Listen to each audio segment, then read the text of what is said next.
those things are absolutely necessary, like say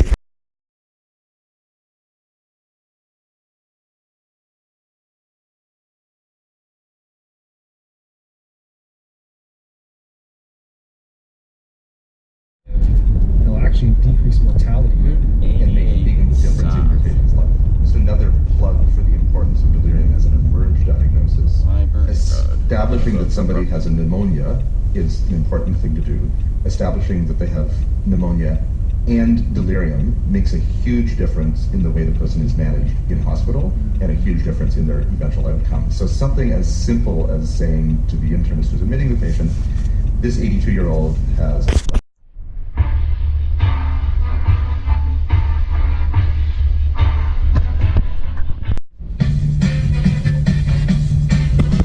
delirium in the ED are physical restraints, malnutrition, a Foley catheter, being bedridden.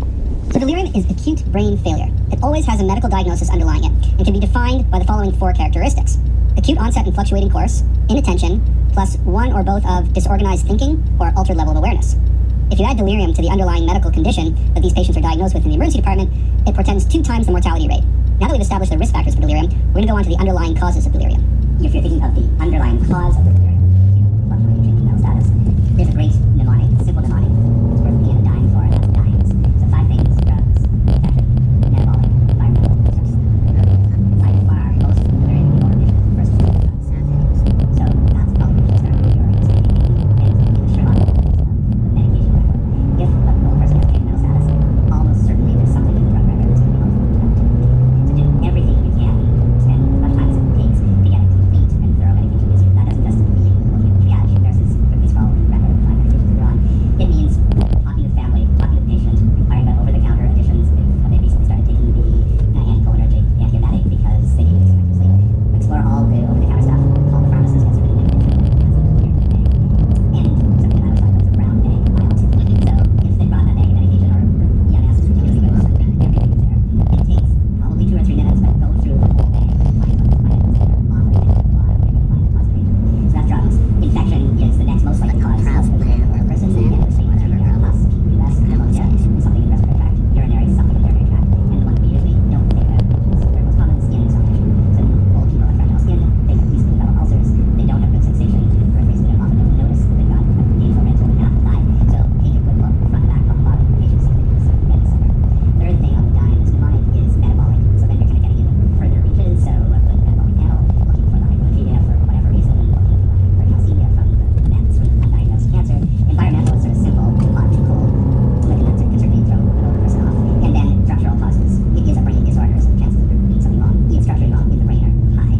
Old people get spontaneous subdural hematomas easily because of their shrinking brain and their rigid dura. And often confusion is the only presenting sign of a silent stroke that doesn't cause any symptoms. So that brings up the question, actually, the practical question of which patients in the emergency department with delirium do you order a CT head on?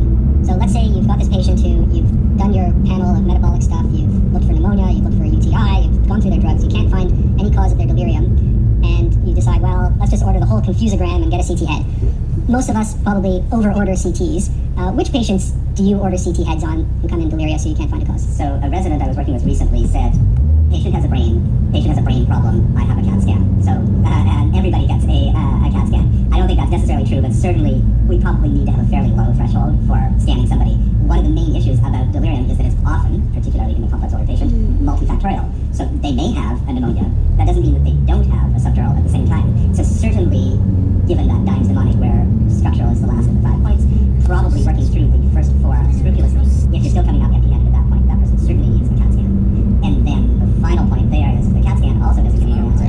You still have a patient with delirium, which is similar to a life-threatening condition, and that person needs further observation. Historic and beautiful Brookline. What do you think about ordering CTs? It's an excellent question. So with regards to that evidence, frankly, unfortunately, there isn't a lot of evidence to guide you in terms of when not. There is a fair bit of evidence that these tests are low yield, meaning that most of the CAT scans you do are going to end up being negative. That does not mean that you don't need to do them. The take-home point here is that you need to go through those steps first before you decide to do a CT. Yeah, and that, the second you see the patient is delirious, you don't just order the CT off the top. That you look through the drugs, you look for infection, you look for these other things first, and then if you don't come up with anything, then it's reasonable to order a CT. So, and important to say that in the older patient, a CAT scan is a zero-risk investigation, which is also these days not very good. So there isn't a big downside. It's not a 1-year-old brain.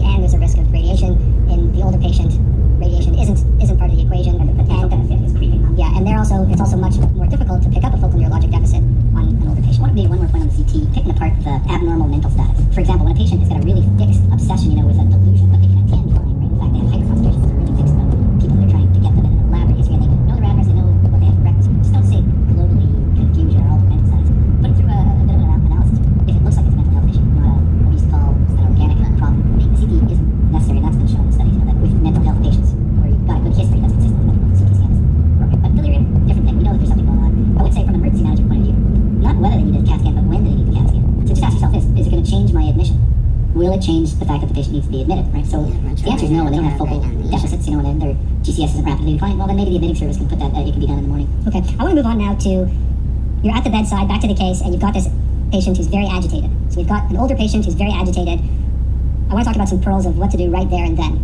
In terms of medications, my understanding is that some people's go-to medication for the older patient who's very agitated and delirious, who you need to use medication for, is haloperidol. Some people say that haloperidol might not be your choice because the half-life is so long, a few weeks, and if you oversedate them, then they're going to be corked for weeks on end.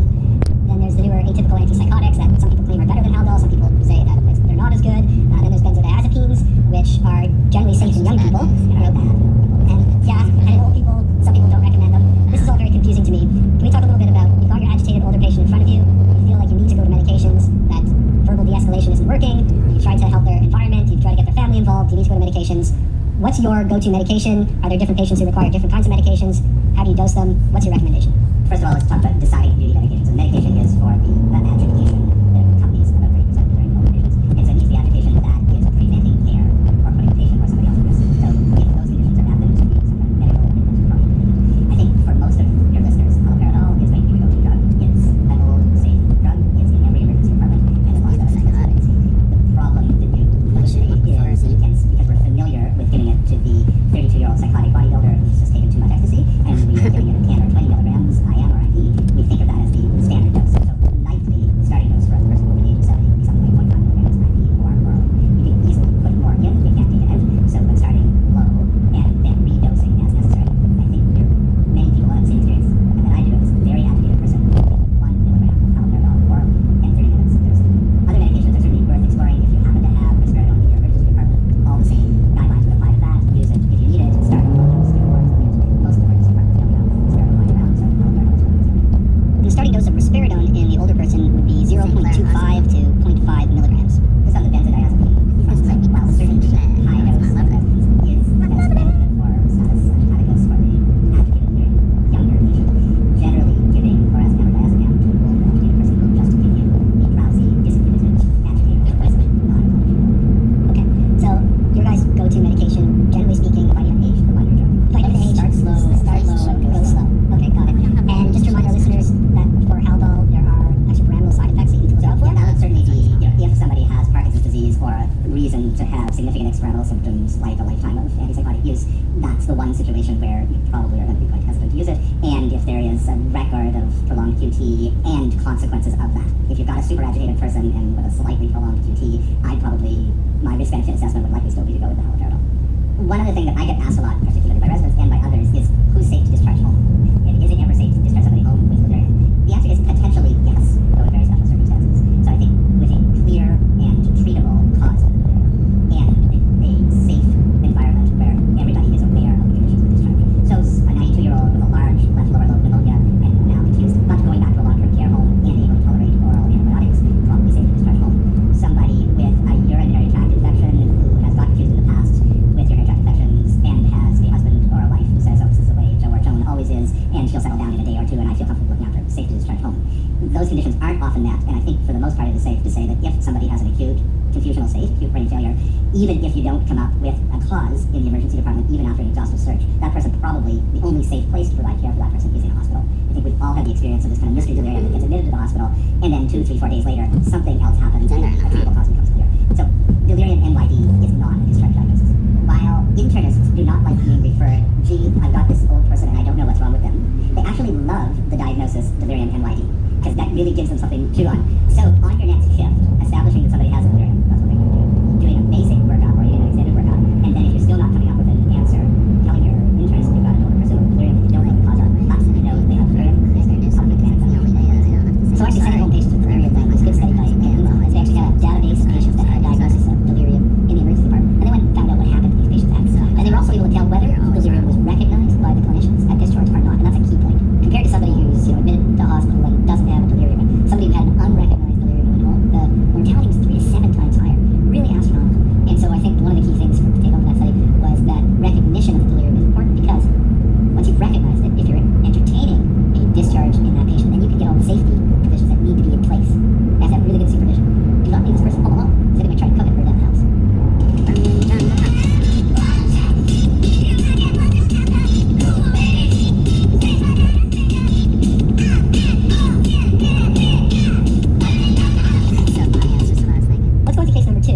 abbreviated case. A 9-year-old woman from home comes in with her caregiver after falling in the bathroom and smashing her hip on the edge of the bathtub. According to the EMS, she has an obvious leg length discrepancy with an externally rotated right leg.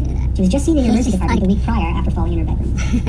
Dr. Lee, before we get on to the causes of falls and talk about a general approach to fall, could you just remind our listeners of what the risk factors for falls in older people are? Which are the people that we need to be looking out for who are at risk for multiple falls and injuring themselves? Great. So, like anything, the past is the best predictor of the future. So, a patient who's fallen before, and particularly you want to be looking at injurious falls, which is spelled like a risk factor. Medications, psychoactive medications may be a risk factor for falling. And quite interestingly, there's a lot of systems involved in maintaining a correct posture. So, people with poor eyesight, eyes are needed to sort of maintain on the horizon. People with poor hearing, surprisingly, but we actually do use echolocation. And people with poor proprioceptive feedback, so they've got nerve damage, diabetes, they don't get the sensation back. And people who've had their joints replaced, because when you take out a joint, like the knees and the hips, you actually lose all of the sensory information from your joint. So your leg feels a little dead, you don't quite know where it's at. And people who have had loss of function, basically they're not walking much. Use it or lose it, right? So anything that's keeping people in bed and inactive, these are some of the big risk factors for subsequent falls. In short, what Dr. just described is older people, meaning so those people with multiple colors are so desaturated, sensory impairment, some cognitive impairment, some functional decline. In general, I would say that many old people are at significant increased risk for falls. Okay. Before we get on to a general approach to falls and how to manage these patients, why should we care about falls? So, Dr. Hellman, I think your case is a great example. You see a patient with a fall, they don't maybe take it seriously, they come back with a life-altering injury. If you look at the injury rates for death for motor vehicle accidents, the death rate per 1,000 for 25-year-old males are the highest risk category they are. When you hit between 70 and 80, the risk for dying from a fall crosses the risk for dying in a car accident when you're a 25-year-old male, and it goes up tenfold in the next decade. So it's really a lethal problem when you get older. Dr. Mullaney, we talked about some of the risk factors. Can you just go into sort of your general approach to patients in the emergency department with falls? There's generally 4 components, parts of which most emergency physicians are quite good at, and parts of which we could probably stand to improve on. So one is assessing the cause of the fall. Secondly is assessing injuries coming from the fall. Third is establishing a safe discharge plan. And fourth is addressing issues of prevention. So certainly we're very good at assessing injuries. So once this older person comes back the second time, having had her broken hip, we're very good at saying, oh, you've got a broken hip, and now you need to get into the hospital where you're likely going to develop pneumonia and then stay in the ICU for 2 weeks and go to the long-term care home. Wow. So if we had been better the week before at establishing the cause for the fall and at establishing a safe discharge plan so that the causes of the fall were taken into consideration and dealing with issues of prevention, then this patient would be much further ahead. Our emergency department would be further ahead because we wouldn't be dealing with a now more complicated problem, and our whole healthcare system would be further ahead because we'd have a healthy functioning old person at home instead of one in a long-term care home. Absolutely. So let's go through those 4 things. Let's start with the cause of the fall. Can you just go through for us some of the pearls on how to figure out what the cause of the fall is and what important things we need to be looking for? Yeah, so Dr. Lee has already established some of the risk factors, so assessing that is clearly going to be probably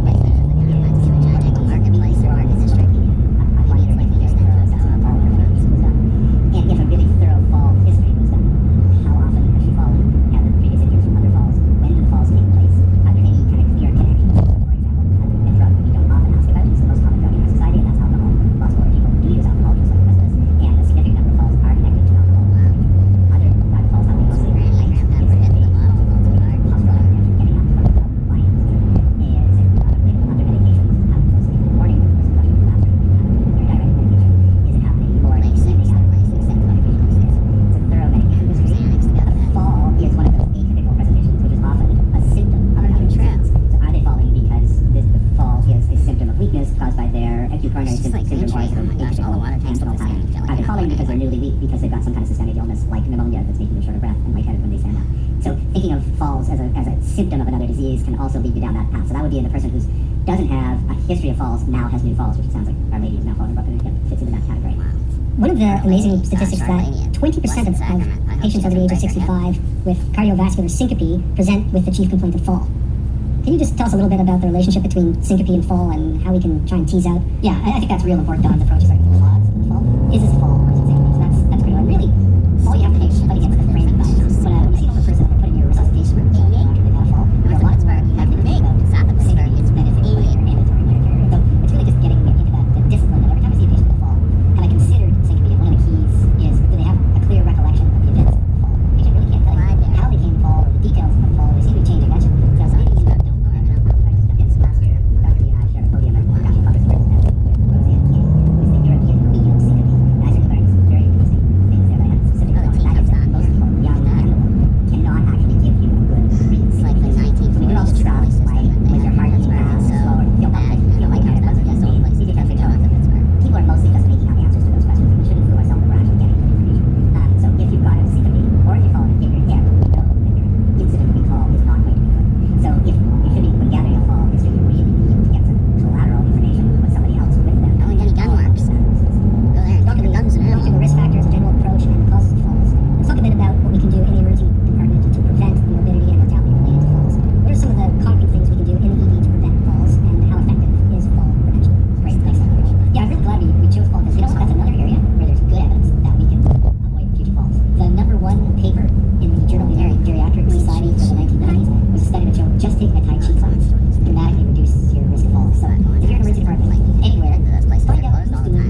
movement on a regular basis, that's another thing, right? Like a weekly activity they go to, it's going to help.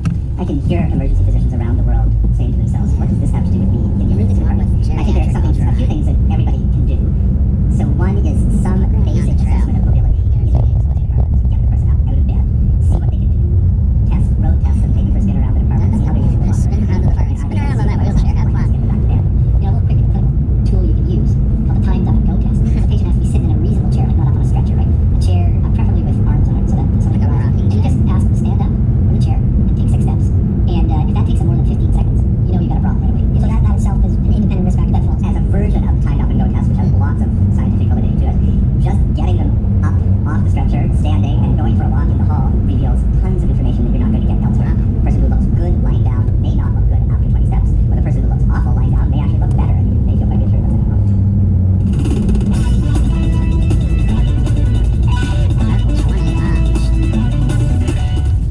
One thing people involved with care board people like to say is that it's a team sport. Emergency physicians are being asked to do more and more with less and less. This is a chance where you can reach out to your interdisciplinary team or create an interdisciplinary team in the emergency department. So see if you can get somebody else to take a look at this person. Many emergency departments in Canada now have a geriatric emerge nurse specialist or a physiotherapist who can come down and do at least a daytime assessment of this person, or a pharmacist who can take a look at the medication records in more detail. That might be able to be done in the emergency department. Or most places in Canada certainly have some kind of home care available in the community. I'm thinking about this person who was her fall last week. How would things have been different had either a nurse or a physiotherapist been able to go into her home and give her are there runs on the floor, she's sitting on, and she actually negotiates the step with her walker. Is there a ramp on? Is there a toilet seat? Any of those minor interventions.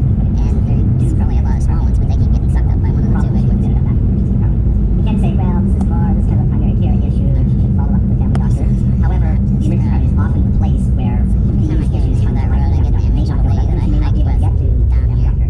I think there is a responsibility in the emergency department to be involved with prevention. If we see somebody in the emergency department with a change in their pattern of angina, we usually do something about that. We refer them back to the public cardiologist. We probably even type up a referral note and say, your patient has a change in their pattern of angina, and we probably save lives as a result of that. We probably should be thinking of falls, change patterns of falls, or new falls as something that's just as high risk as acute coronary syndrome. So another thing we can do to avoid falls is think about the psychoactive medications we add. So adding a benzodiazepine for sleep at night may be a bit risky, right? You know, bumping up their Lasix, we want to make sure that we're not creating postural hypertension. Yep, you know, you might have to do that, but just go over with them. Look, you know, the first couple of mornings, want to dangle your feet up, hang them off the bed. Similarly, narcotic medications for pain control. Look, they're important. I'm not saying not to give them, right? But you know, you have to consider the falls risk as part of the equation and educate the patient about them. So starting increasing the Lasix, good thing to do, and tell the patient this is likely going to make you a little bit more lightheaded. Narcotics for the painful wrist, good thing to do. Just make sure that the patient, family members, caregiver know this is likely going to make you a little bit more unsteady on your feet. You want to make some extra precautions. Let's talk a little bit about disposition of these patients with falls. Let's say you've got an older patient who's come in with falls and you're unable to nail down a specific emergency diagnosis that's contributing or causing the falls. How do you decide which of these patients require admission and which ones can go home? So I learned a long time ago that if you're discharging somebody home, they have to be able to walk to the door. So that's another pitch for doing some kind of a walk assessment, not being able to the nurse or somebody else, but actually doing it yourself. So see if the person can actually get up out of their bed and walk to the door. And is that roughly the equivalent of the person in the bathroom in the kitchen? Because that's what they're going to be able to do at home. Some sort of functional assessment of what their conditions are at home needs to take place. So the ADLs are being able to transfer, being able to bathe or shower, dress themselves, see themselves. So whatever their injury as a result of the fall is, they will be able to do those 5 things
typical presentations in the older person in the emergency department, I'd like to give you our quote of the month.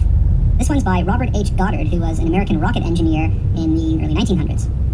Resolved to be tender with the young, compassionate with the aged, sympathetic with the striving, and tolerant with the weak and the wrong. Sometime in your life, you will have been all of these. Sometimes you gotta be sympathetic with them. Let's go on to our third case. The third case is that of our dreaded weak and dizzy patient. So we've got an 89-year-old lady living independently in a senior's residence. And the chief complaint in the triage note is the dreaded weak and dizzy. She's assigned as a low-priority patient by the triage nurse. When you see her, she says she doesn't really feel sick, she doesn't have a fever, she doesn't have chest pain, she doesn't have any dyspnea, she just has no appetite and no energy.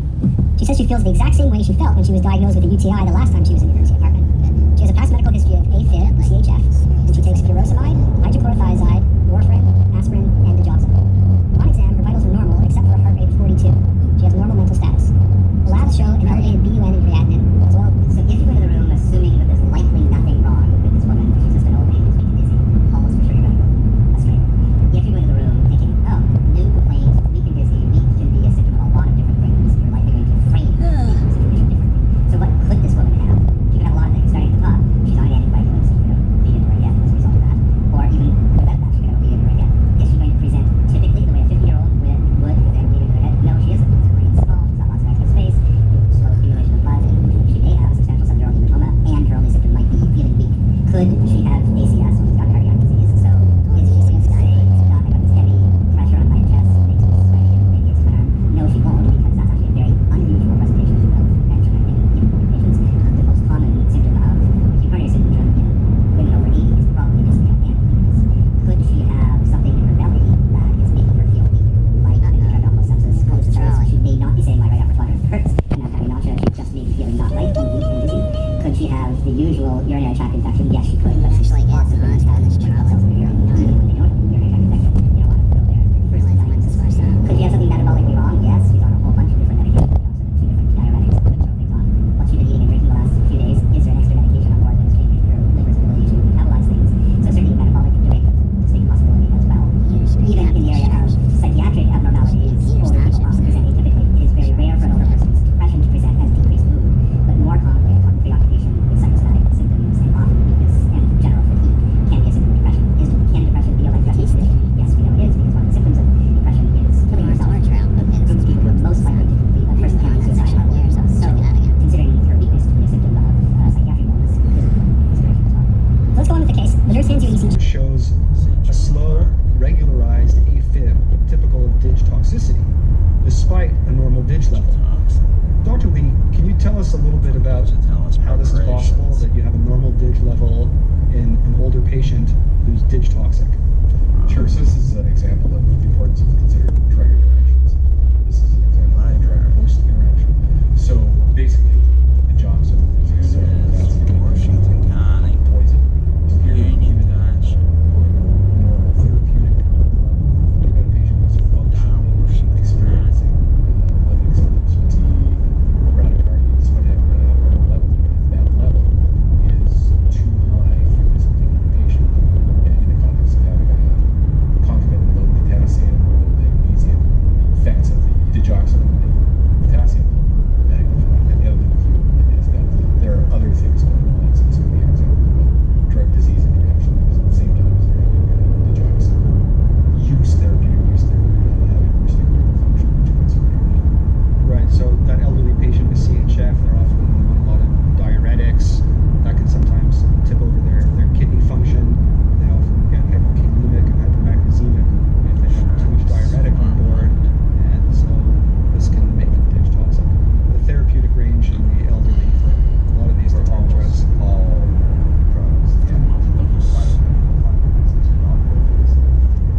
Absolutely.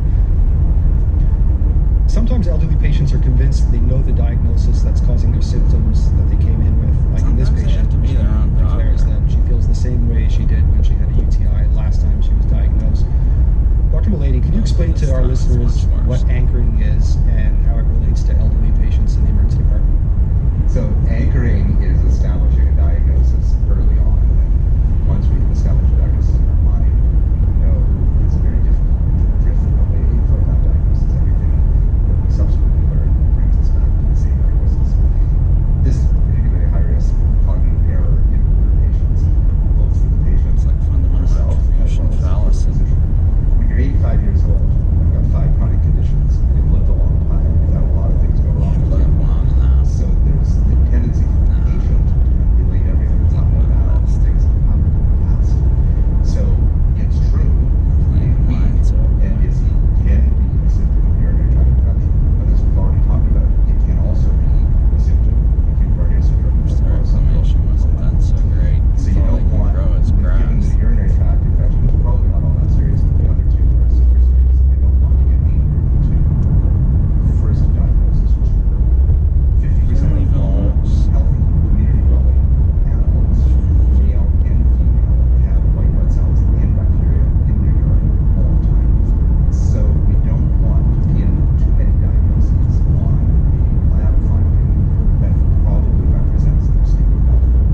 Katie, you had mentioned medications as a cause of the weak and dizzy presentation.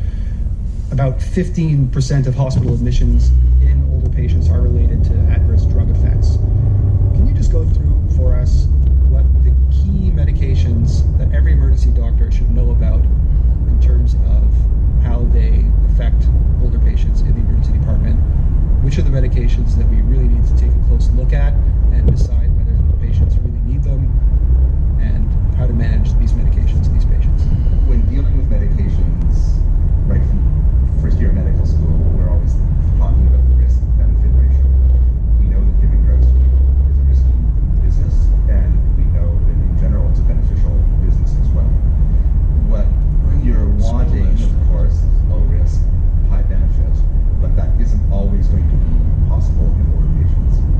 So one way of thinking about this is trying to make a decision about new medications or medications already on, where you're aiming for things that are at least of high benefit, even if sometimes that means also high risk. And what you're wanting to avoid at all costs are medications of low benefit. The ideal drug, of course, is high I lived in a place with two chimneys, or maybe it was one chimney and it had like 3 fireplaces. So the high risk, low benefit medication we've already talked about when we were talking about delirium, for example. So are things like benzodiazepines, probably extremely risky medications. The person is already on benzodiazepine and come into the emergency department. You might want to mention that their family doctor could consider finding a more helpful drug for moving on, and certainly avoid using benzodiazepines in the emergency department. They're not generally very beneficial, very high risk for falls and injury. Anything that has any kind of anticholinergic effect, particularly one of the medications that we get a lot, Gravol is the trade name in Canada for It's Tom Cope. Yeah, they're medication. buying the rock over there. And histamine. Both of them are commonly used around the world also for receptive effects. These are super high risk medications. Dead animal. Oh man. Bloody raccoon. The medication that's commonly used around the world are non-steroidal anti-inflammatory drugs. I'm going to make an absolutist polemical comment that it's my belief that no one over the age of 65 should ever receive an NSAID unless they have a condition that is clearly anti-inflammatory and there are no other options available for management. NSAIDs are probably not good medication for older people for 3 reasons. They have a kidney effect. All older people have some degree of renal impairment, and adding an NSAID has the potential to tip them over into failure. Most older people already have hypertension, and NSAIDs have an effect on exacerbating hypertension. But most importantly, because older people have thin gastromucosa, produce a lot of extra acid and reduce gastric motility. You can add an NSAID on top of that, the chances of gastric motility are extremely high. The fourth, probably high-risk, low-benefit medication is codeine, a drug that nobody understands why we're still prescribing it, but we are. It's a very weak analgesic. It is not metabolized in 10% of the population. It has an extremely heavy burden of GI side effects Yeah, it's hard on the and liver. is quite deliriumogenic in older patients. So those are the high-risk, low-benefit medications: benzodiazepines, codeine, NSAIDs, and anticholinergics.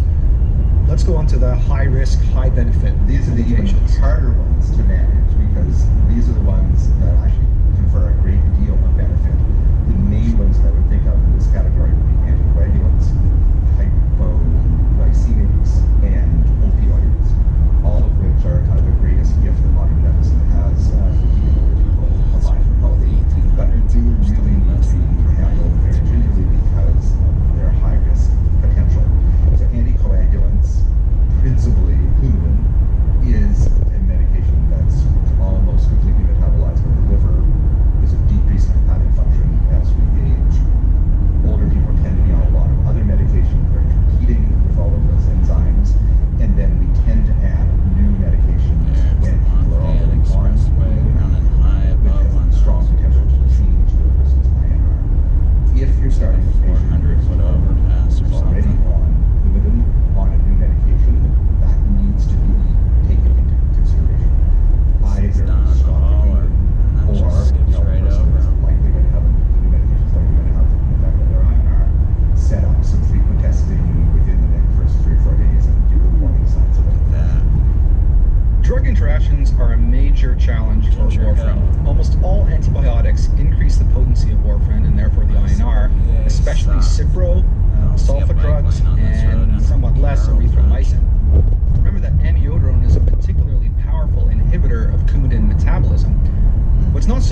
is that Tylenol in high doses, like 2 grams, may increase the INR, again by inhibiting coumadin metabolism. It's too much. Other interactions you need to think about with warfarin are SSRIs, anticonvulsants, and PPIs.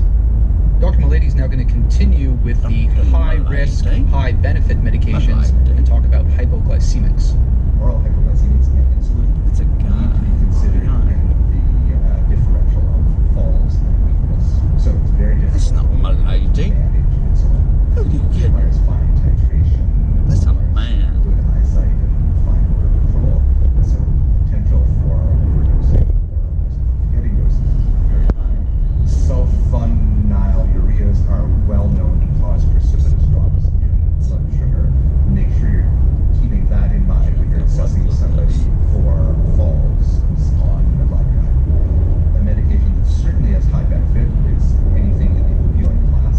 One does need to keep in mind, though, several things about older people. Their blood-brain barrier is more permeable, so they have more immediate effect on opioids. Wow. They have fewer brain cells, so greater That's effect so sad. It almost feels and it has derogatory. greater effect on all body systems than they do at an earlier age. So start low, go slow, but that doesn't mean don't give it. Yeah, I wanted to get in about the Start high, opioid category. go Two high. things. Talking about delirium. Severe pain is a big cause of delirium. It's a big cause of loss of functional ability, and bounce back to emerge. So we've got experimental evidence. Morrison and Mark Antonio have done great work in There's no place post-op to hip go fractures. bathrooms. They looked at older patients There's with not a dementia. single large Once chain you've got gas good station or any narcotic place where control you can with stop adequate and appropriate and go to the doses bathroom. of morphine versus people who are getting sort of small, almost homeopathic doses. Interestingly enough, the people who got adequate opioids to control the pain had less delirium than the patients who were given small doses. So, if you're worried about causing confusion, if the patient's got really severe pain, that's a potent cause of delirium itself. So you're right, you got to get that Goldilocks point, enough, but not too much. The time to peak effect of all symptoms after intravenous dose of opioids in an older person is 15 minutes. Sub-Q is 30 minutes. PO is 45 minutes. So that means that at the 15-minute mark, after giving an older person 2 milligrams of hydromorphone intravenously, you're going to have all the pain effect that you're ever going to get. So they're not going to get more pain relief. And you also have got all of the sedation, all of the hypotension, and all of the respiratory suppression that you're never going to get. Therefore, you know where you're at the 15-minute mark. If they're still in pain, it's time to give them more opioid. And if they're not sedated, hypotense, or respiratory suppressed, they're not going to get those things later on. Clinical pearl. You've got somebody who's got a pretty painful injury, Yeah, it's but you're about trying to get way, I them. guess, They've got for doctors a fall, to they've got a back injury, give but them there's pills. or just a big bad bruise, that's really limiting their function. I write the same order on just about every patient. Morphine, and this is for patients who've got, moderate to severe pain, 7, 8, 9, or 10 of pain. Morphine, 2 to 5 milligrams, IV, Q, 5 to 10 minutes until pain is less than a week before. What that forces is it forces people to actually measure pain, because there's no other disease where we don't actually treat to an endpoint. We don't just give insulin, because I think you need 15 units, but we give painkillers that way.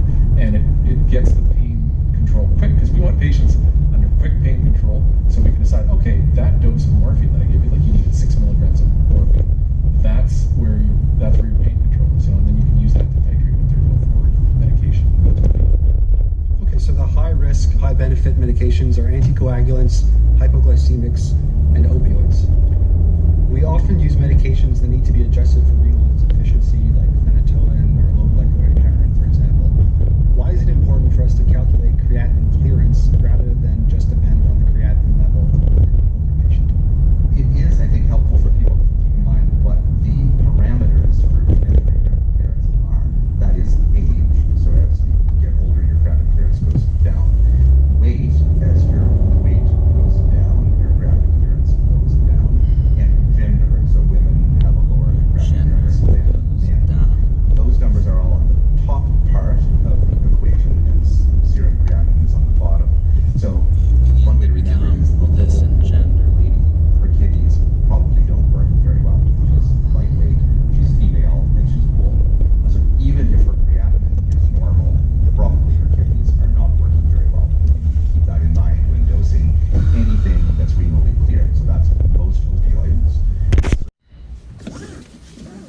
Okay, so if you ever come to this gas station, there's no place to go to the bathroom. They tell you to go to Eaton Park, but clearly you can't go into Eaton Park and go to the restroom without eating something.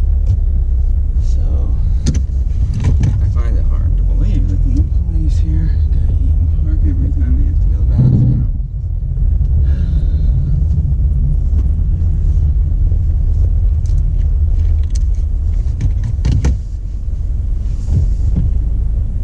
Interferon through the kidney down into the bladder before it has an effect. But if your kidney isn't clearing the interferon because of decreased glomerular filtration rate, then you probably are not actually getting the interferon where it needs to go. So interferon also even depends on creatinine clearance. Dilantin is a good example of a medication that needs to be adjusted for creatinine clearance and also for low albumin. So for patients in whom you suspect a low albumin, for example, if they appear cachectic and malnourished, or if they have a creatinine clearance of less than 20 in that little old lady, for example, you should calculate a corrected Dilantin level. Not uncommonly, an elderly patient on Dilantin will have a pseudo-normal Dilantin level, but if you correct their Dilantin level according to their creatinine clearance and albumin, they may in fact have a wildly elevated and toxic Dilantin level. You can find the formula for corrected Dilantin level at mdcalc.com, which, by the way, has pretty much every calculation you'll ever need in emergency medicine.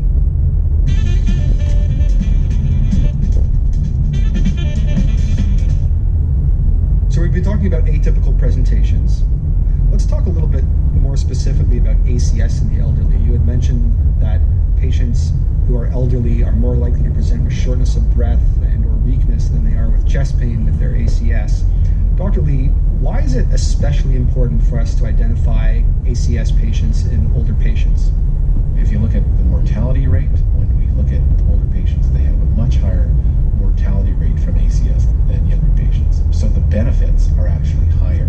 And it's really counterintuitive. There is sort of I'm going to call it ageist culture that's permeated traditional medicine, that if, older people, that an investment isn't justified. But if you actually take a non-judgmental, evidence-based approach to it, they have more to gain. They have a higher reduction in mortality for a lot of their therapy interventions, particularly ones like treatments of ACS, which most people are fit enough to undergo PCI. We should be treating them. They stand to gain the most.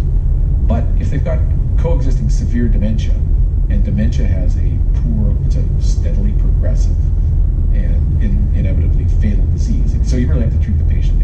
But an older, healthy, thriving patient with good quality of life with no other comorbidities, there's no reason why we wouldn't treat them aggressively for their ACS.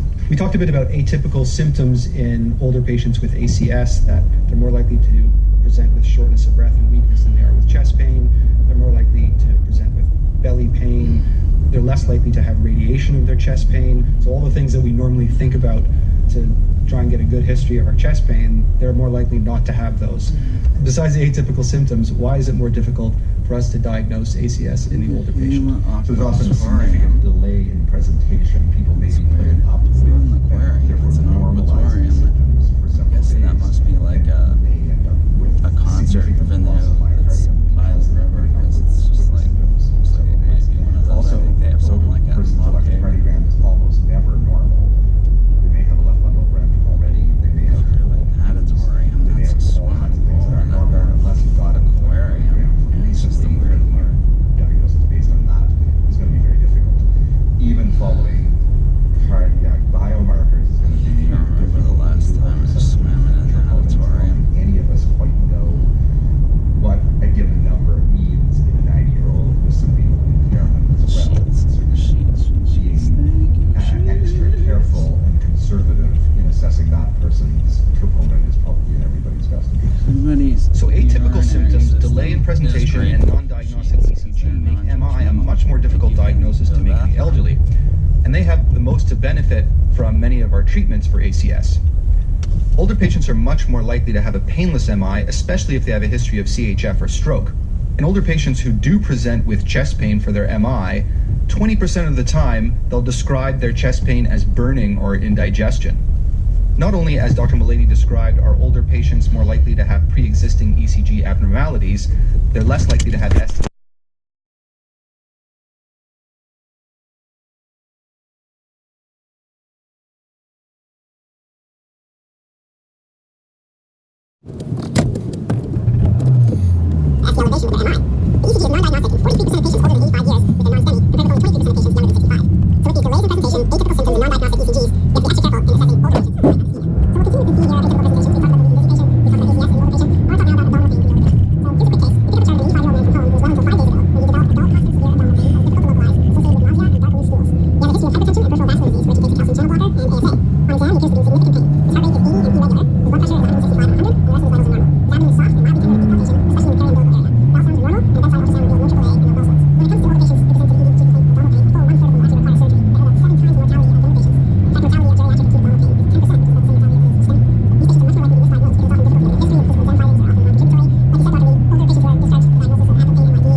Talking about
are the stimulant laxatives. So the osmotics are either lactulose or polyethylene glycol, and the stimulant laxatives are bisacodyl, trade name Dulcolax, or senicides like Senecot, for example. So it makes sense when you're discharging patients from the emergency department with constipation to try a combination of one of the drugs from each class. In the emergency department, if you're faced with an older patient who has severe constipation, first you need to do a digital rectal exam to see if there's stool jamming up the rectal vault. In this case, you'll need to do a disimpaction. You might want to try giving a glycerin suppository about an hour in advance to soften the stool before you try the disimpaction. Another thing to try in the emergency department with patients with severe constipation is fleet enema or soap suds enema. However, the literature doesn't show any strong evidence for their efficacy. So that about wraps it up for this month's episode. For those of you with a further interest in geriatric emergency medicine, Dr. Milady has just launched this amazing website called geri-em.com. That's geri-em.com. It has an interactive learning tool with 6 modules that cover the main topics in geriatric emergency medicine. There's simulated patient interactions with self-assessment and key references to articles. On next month's episode, we're going to be talking with 2 emergency doctors from the Hospital for Sick Children in Toronto about pediatric orthopedic emergencies. So until next time, take it easy.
this video, World's Largest Treadmill Dance for Nordic Track.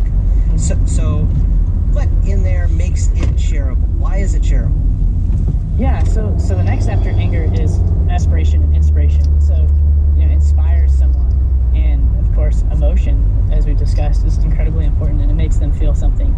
And there's the Dove Real Beauty sketches, right, where the women find out that they're more beautiful than they give themselves credit for, right, than their self-perception.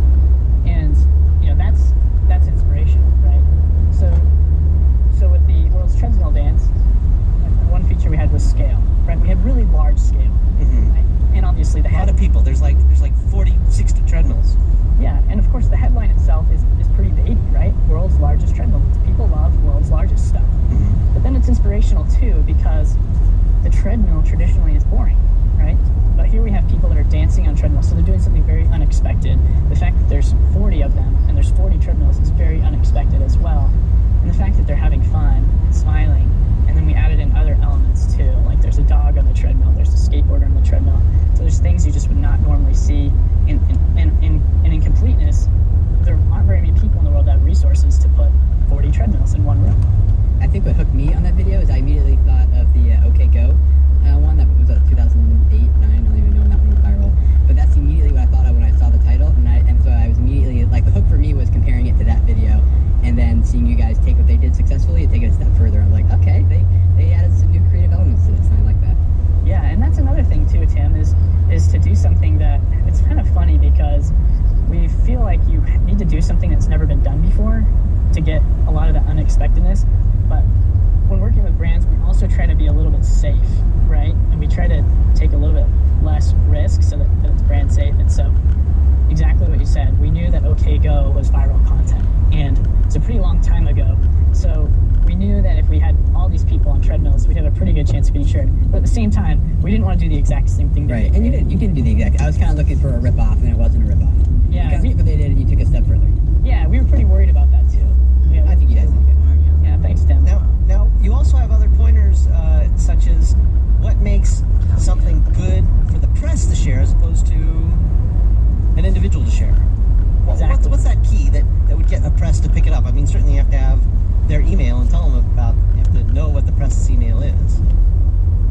Exactly, and we have a press outreach system set up, and we also work with a partner called Shareability, and they've had a lot of really good viral brand successes as well. By the way, I don't like to use the word viral. I like to use the word shareable. Okay, good. And but I understand that viral that's what everyone understands. That's so totally good with that. But yeah, it's disease and sickness associated with it. Yeah, it just has a stigma to it, you know. Yeah. And it's all, no one really knows what the definition of viral really is, right? But shareable, it means the video was shared significantly, which is also difficult. But so what makes it shareable by the press? So exactly. So I think it's the same elements. You know, we think that press likes to talk about what everyday people are talking about, and it's kind of like a cart before the horse dance, because it's hard to get press to post about something that no one else is talking about, right? And a lot of times no one will talk about it until there's press, right? And so there's this combination of having a really big launch with a video and getting it to a significant enough scale so that when press reads it in the morning when it's been uploaded, they say, wow, this video it's taken off, right? And that's what can be achieved through paid ads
personally.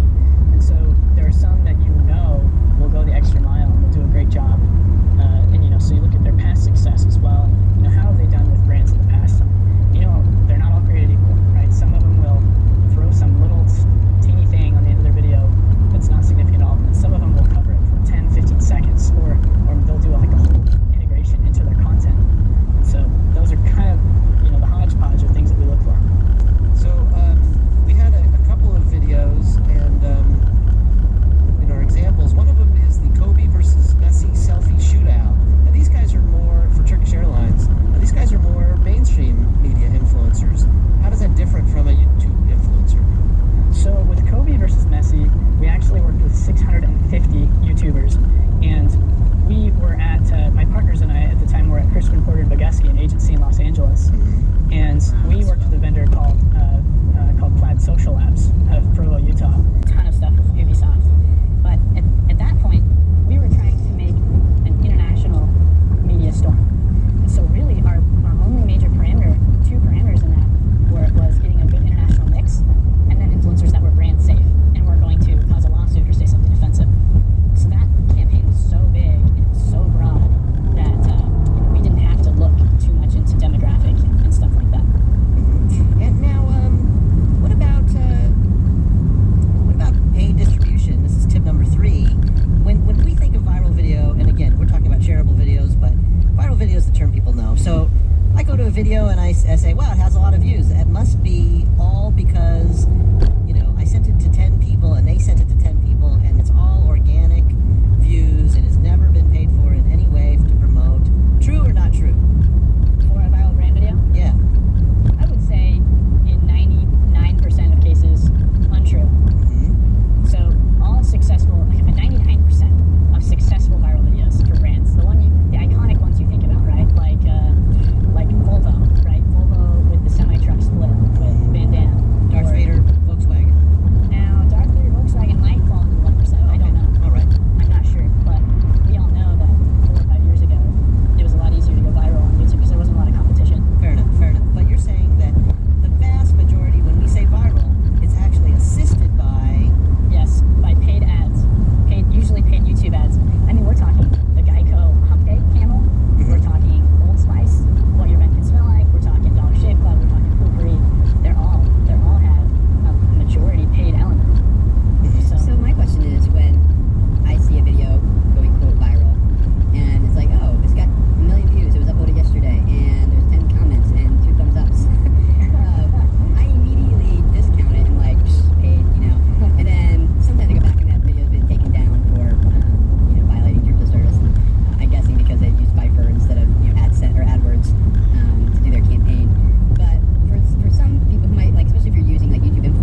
going on. Press was like, they were busy, you know?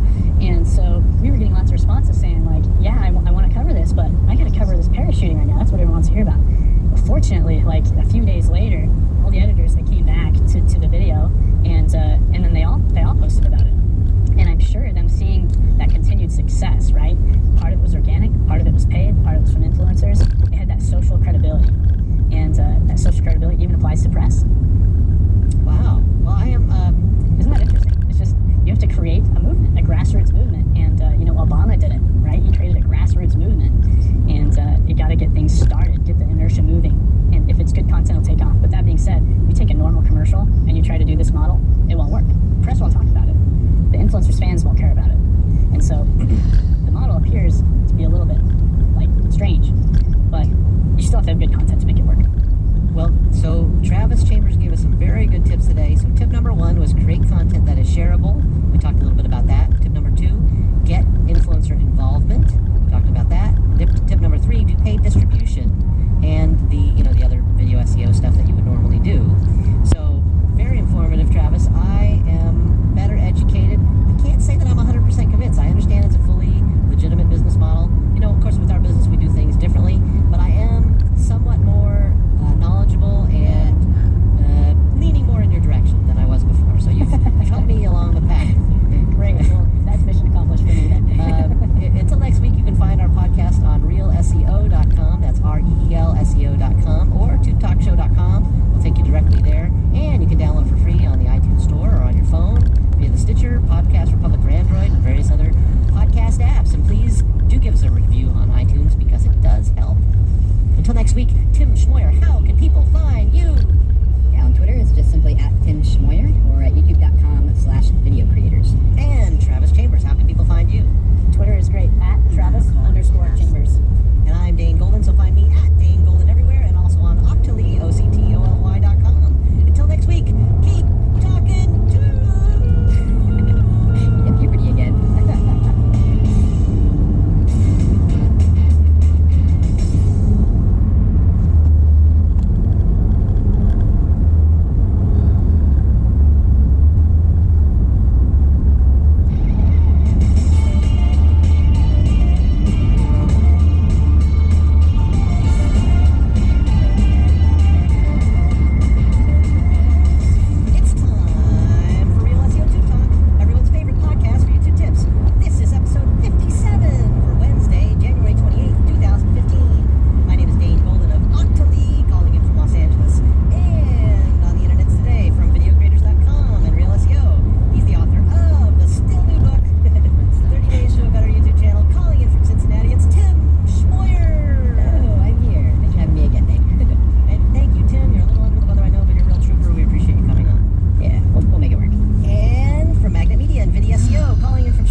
Excited to be here in the new year.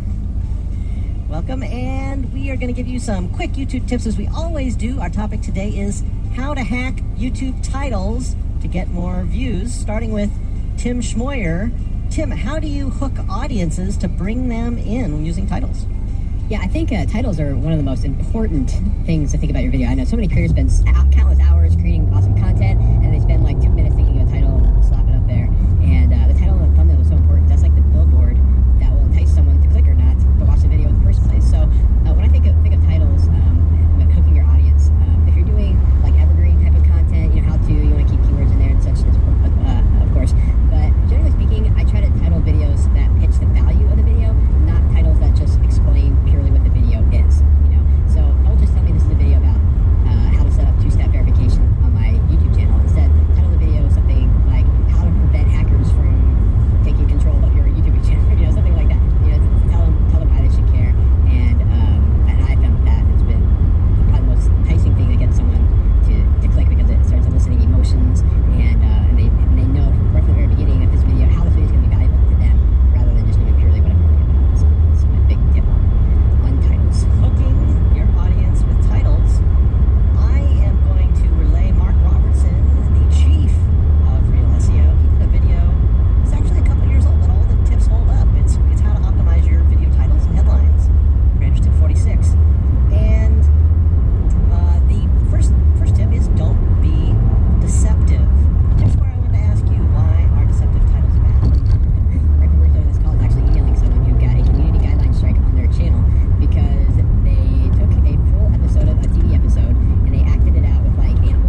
meeting. People clicked on it thinking they were going to get the actual TV episode. Then they saw these people playing with animals and dolls instead, acting out the episode, and they felt a little bit tricked. And so the people reported it. And now they have a strike on their channel because of that. So they flagged it. So you don't want to be deceptive on YouTube. Yeah. You just be a good, honest person and say what something can be promotive. You can promote, but say what it is. And if not, people may flag you. Or if people just don't end up not watching it and click off, that gives you a lower watch time and decreases your ranking in search.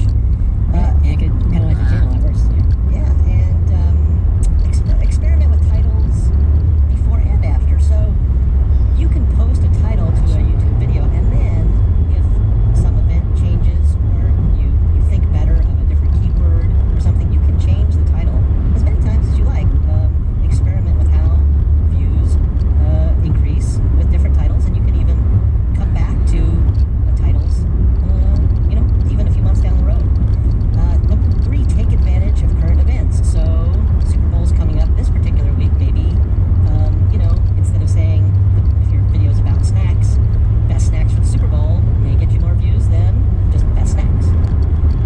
Keep in mind title character counts. Well, the title limit for characters including spaces is 100 characters. And YouTube, I think, currently it sees 70. That's up from 60 that it used to see. And Google search sees 55, including spaces. And so keep that in mind. You might want to have the meat of what you have be shorter than 55 characters if it's important to be seen. Mark's 5th tip was try all caps, some caps, stars, etc. What he's really saying is that you see a lot of YouTubers use all caps, and for that group, that seems to be highly effective because these guys are not stupid and they keep doing it. But you can also do intercapping or initial capping, meaning the first letter of each word, or you can use special characters like stars and things like that. Experiment.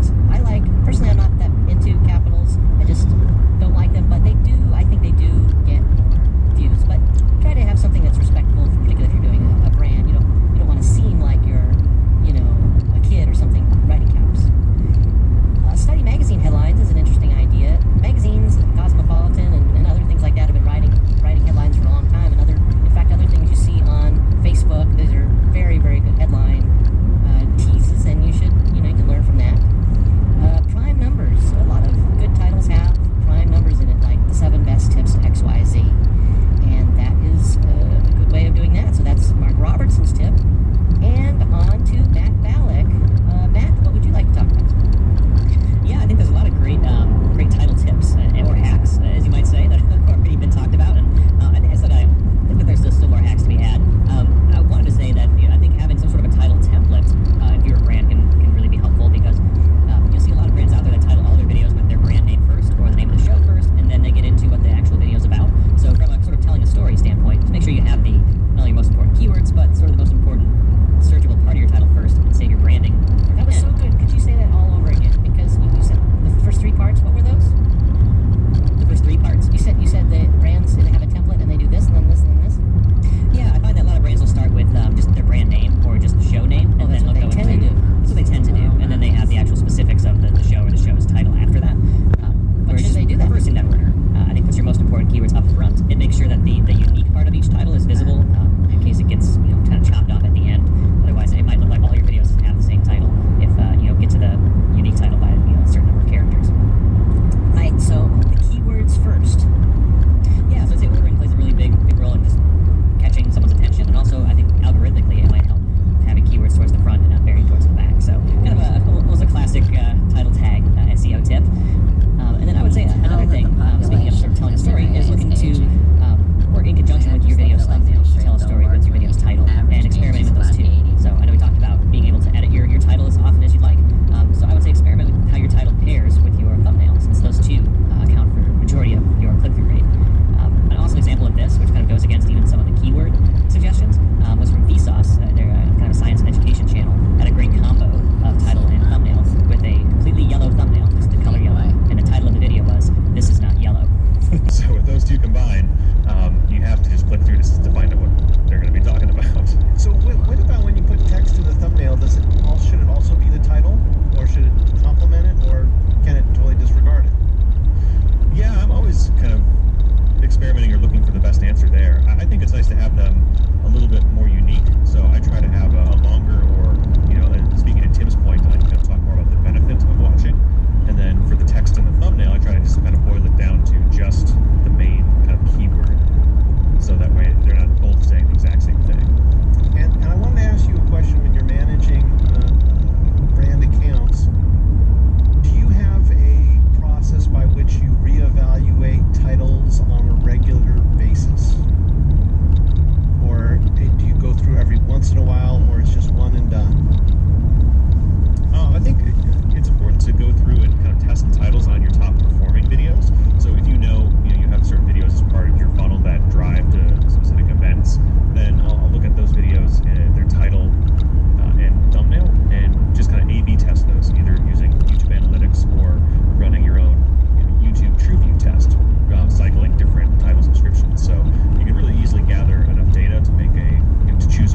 there.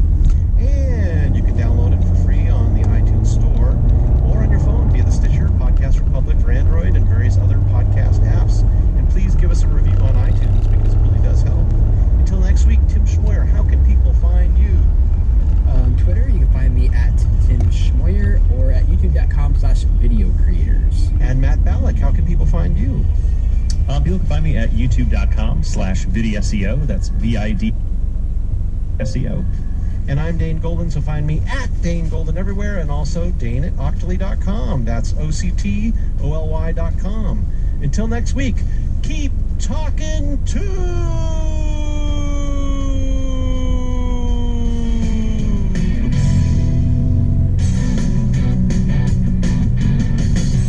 Not as good as last time. No. Good try, though.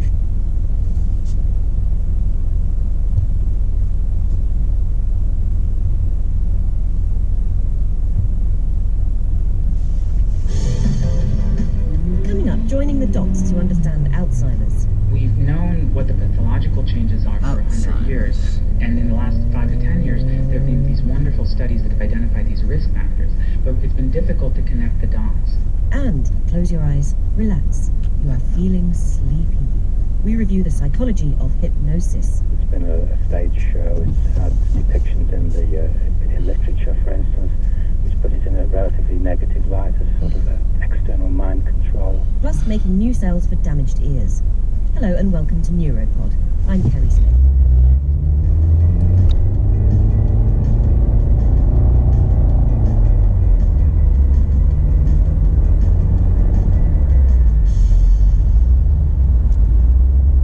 Ever since the Human Genome Project, scientists have been busy analysing our gene catalogue for information about human variation in disease. It's an understatement to say that it's complicated. For a disease like Alzheimer's, for example, studies have turned up loads of gene variants that might contribute. But how do they actually create Alzheimer's, which is characterised by a build-up of protein plaques in the brain? One gene that seems to contribute more than most is called ApoE, short for apolipoprotein E. It comes in a few different versions. If you have one copy of the E4 version, for example, you're at 3 times more risk of developing Alzheimer's. If you have 2 copies of E4, your risk is tenfold. A team from Columbia University in New York has made use of a ton of publicly available data and some of their own experiments to study how ApoE might be linked to what actually goes wrong in the brain with Alzheimer's. Here's team leader Asa Evelievich with more. It's been difficult to tease apart what are the causal events that lead to the disease from the secondary events, particularly because the disease goes over this very prolonged time course. Nonetheless, I suppose, there are lots of groups around the world studying the genetics and the mechanism of Alzheimer's. What sets your approach apart? We wanted to try to think about what the next genome association studies.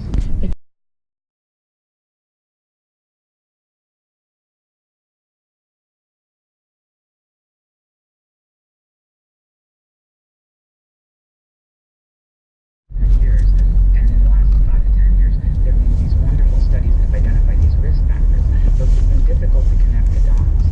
Any surprises? Yes, one of those genes is called SP2A, and that was exciting to us because it happens to be that gene has been targeted for the treatment of epilepsy.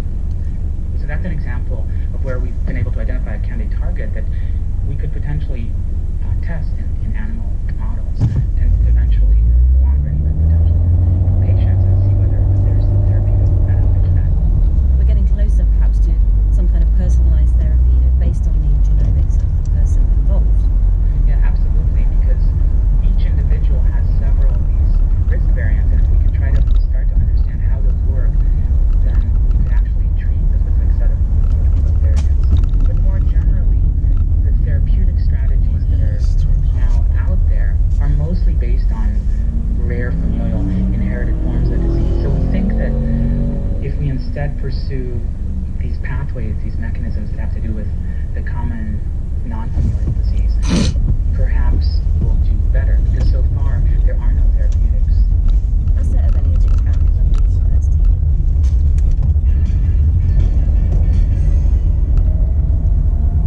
Hypnosis is a bit like watching a really good film.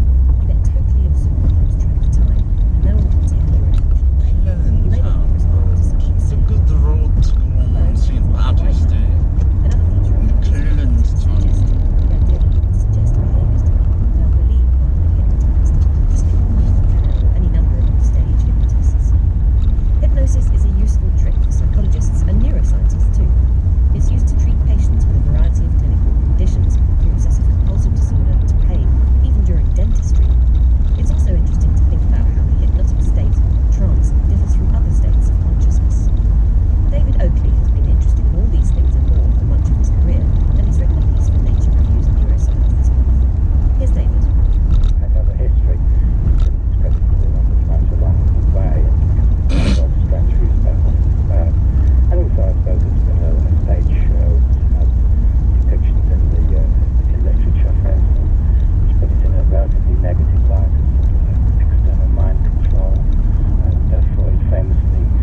gets us into talking about the new knowledge that has been gained from these papers. Right. So the third paper is a more classic functional neuroscience paper with the fly visual system as well, and it involves genetics to silence neurons and to activate them. It uses some imaging techniques to look at the activity of neurons in response to some visual stimuli, and so it maps how the flies make sense of motion in the visual field. It dissects very nicely a direction-sensitive circuit. And why it is great to have it published at the same time as the Connectomics papers is that what it finds is actually a little circuit that is totally consistent with what is suggested in the fly connectomics. So in a way, this functional paper both complements and partly vindicates the effort of the Connectomics paper. But the Connectomics papers on their own managed also to bring some original insights. For example, the mouse retina paper manages to identify some new cell type. So you have to realize that the retina is one of the most studied bits of the brain, and so it's pretty spectacular that you can still be able to find a new cell type. Are we going to have to try and do all of this for the human brain in order to achieve perhaps President Obama's dream of mapping the whole thing and characterizing it? I think people don't agree yet. I mean, there are some people who still think that it's largely a waste of time. People who've been working on simple circuits, such as the nervous system of nematode, C11s, that's a little piece that's 1 millimeter long and it has 300 neurons. It does amazing things, just those 300 neurons. Why does it do amazing things, like having courtship behaviors and stuff like that? It's because for any given map, you actually have multiple alternative functional circuits that use the same map, but depending on things like neuromodulators, get the whole circuit to behave totally differently, as if it was a different map. So a neuromodulator can change the excitability of a given neuron, can make it more or less sensitive to the input it gets, or it even can modify the strength of individual synapses. So in a way, the connections you have on the map can either get reinforced or disappear, as if they were not there, based on neuromodulation. That's why they say, look guys, you're in for a long ride. But then on the other hand, even though it's not sufficient to have those maps, it's pretty clear that without the map, well, you're in trouble too, because you'll always be able to invoke some unknown connections, some unknown map, if you run into a problem in your computation. So I would say the bottom line is that connectomics is not sufficient, but it's very likely to be necessary. Tongi Chu out there, and you can find those papers in Nature this month. Look for the names Helmstetter, Takemura, and Meyarsdale. Imagine yourself for a moment longer immersed in one of these lots of networks. All around you, neurons crisscross and connect at junctions, synapses, electrical signals firing all around you. Now what would it look like if you stepped inside one of those neurons? What's making it work? At the Max Planck Institute for Brain Research in Germany, Erin Schumann and Cyril Hanus are peering inside neurons at the proteins that help them function. It doesn't get any less complicated from here. Here's Erin, followed by Cyril. In the brain, there are around 10 to the 11 neurons, and we see that there are around 10,000 synapses that a single cell processes. So I guess what's unique with neurons is first their polarization. So they have different compartments, typically dendrites and soma, that receive information from other cells, and the axon, where they send that information to some other cells. Another aspect is their huge dimensions and morphological complexities. Take a tennis ball, for example, as being the soma of the cell, the main cellular body of the cell. Like processes like dendrites would be roughly half or 1 meter long. And on each of those individual dendrites, thousands and thousands of synapses are implanted, and all the synapses have distinct properties. So Erin, let's come back to you. In order to communicate with the other neurons and eventually make our bodies do things, neurons use a suite of proteins. Yes, that's right. So if we zero in on the suite of proteins, there are around 100 to 200 different kinds of proteins, and then each of those proteins is present in a certain number of copies, let's say 50 copies of each of those proteins. And what's particularly interesting is that those proteins have a half-life. So unlike memories, which we know can last a lifetime, the proteins actually turn over. Most proteins live a life that's less than 24 hours. At this broader level, how can studying proteins in synapses, in neurons, in networks, give us an insight into how neurons do very broad jobs like make memories? Many many aspects of neuronal function that somehow boils down to changing the weight, the association between the given stimulus and the relevant response. For us, that is done by changing the individual weight of the synapse by making it stronger or weaker, if you want, or a cluster of National synapses. Trail, they got air conditioning and color TV, Many folks. forms of synaptic plasticity require a protein synthesis. Those are the signs that used to be outside the cheap motels back in like 1983. Huge city. It's 2018 and they still have like that sign that's like vintage. Someone should put a sign like that in the museum. The old roadside motels. It's like if I go in one and I find black and white TV, I'm gonna be amazed because nobody should have black and white TV. I don't even think you can buy black and white TV. Is propagated from synapses to the soma, and the time it takes for proteins that are made in the soma to be shipped in dendrites. And it seems that it's because of those temporal aspects that there is a need for local synthesis. It doesn't seem like having all of these little local manufacturing stations is the most efficient way of doing something. Is this quite energy? Stations. This is sort of at the heart of what we're trying to discover for neurons. We assume that they've optimized this energy problem and they're doing it in the way that is most efficient given all the constraints that evolution has given it. So we think that there are local distribution centers, that not every synapse has its own factory or plant, but there are distribution centers that subserve handfuls, or we don't know what that number is, we're interested in that, what the minimal number or the neighborhood that's served by these protein distribution centers is. Could that not give you insights into even disease if this system's going wrong, if local distribution is too expensive, I suppose, and Chestnut Ridge ends, I imagine they kind of come together down here further south in this valley in between rises up. More the And then case you go into Negro Mountain, which is a much higher area, whereas the northern Laurel Mountains, Chestnut Ridge and Laurel Ridge are very distinct. And you go up many of the descend all pathways the way that down and go we up the see other. as being hit by mutations in disease are protein pathways either involved in synthesis or regulating the trafficking or the degradation of proteins. We've been talking about neurons like little networks, distribution centers locally or in the main center. But what about scaling this whole thing up? I mean, how are you going to go from looking at the bits of synapses to going to whole cells? So I think you don't need to do anything special to scale it up, because you would be very happy if we could understand how a single cell manages its protein in the face of ongoing synaptic activity and challenges like trying to store information. And then it's just a matter of duplicating that for all the cells in the network and then seeing what new properties emerge from the network when every cell behaves the way that we think it does. So it's not as frightening as it seems. As long as you've got a big enough computer. Yeah, exactly.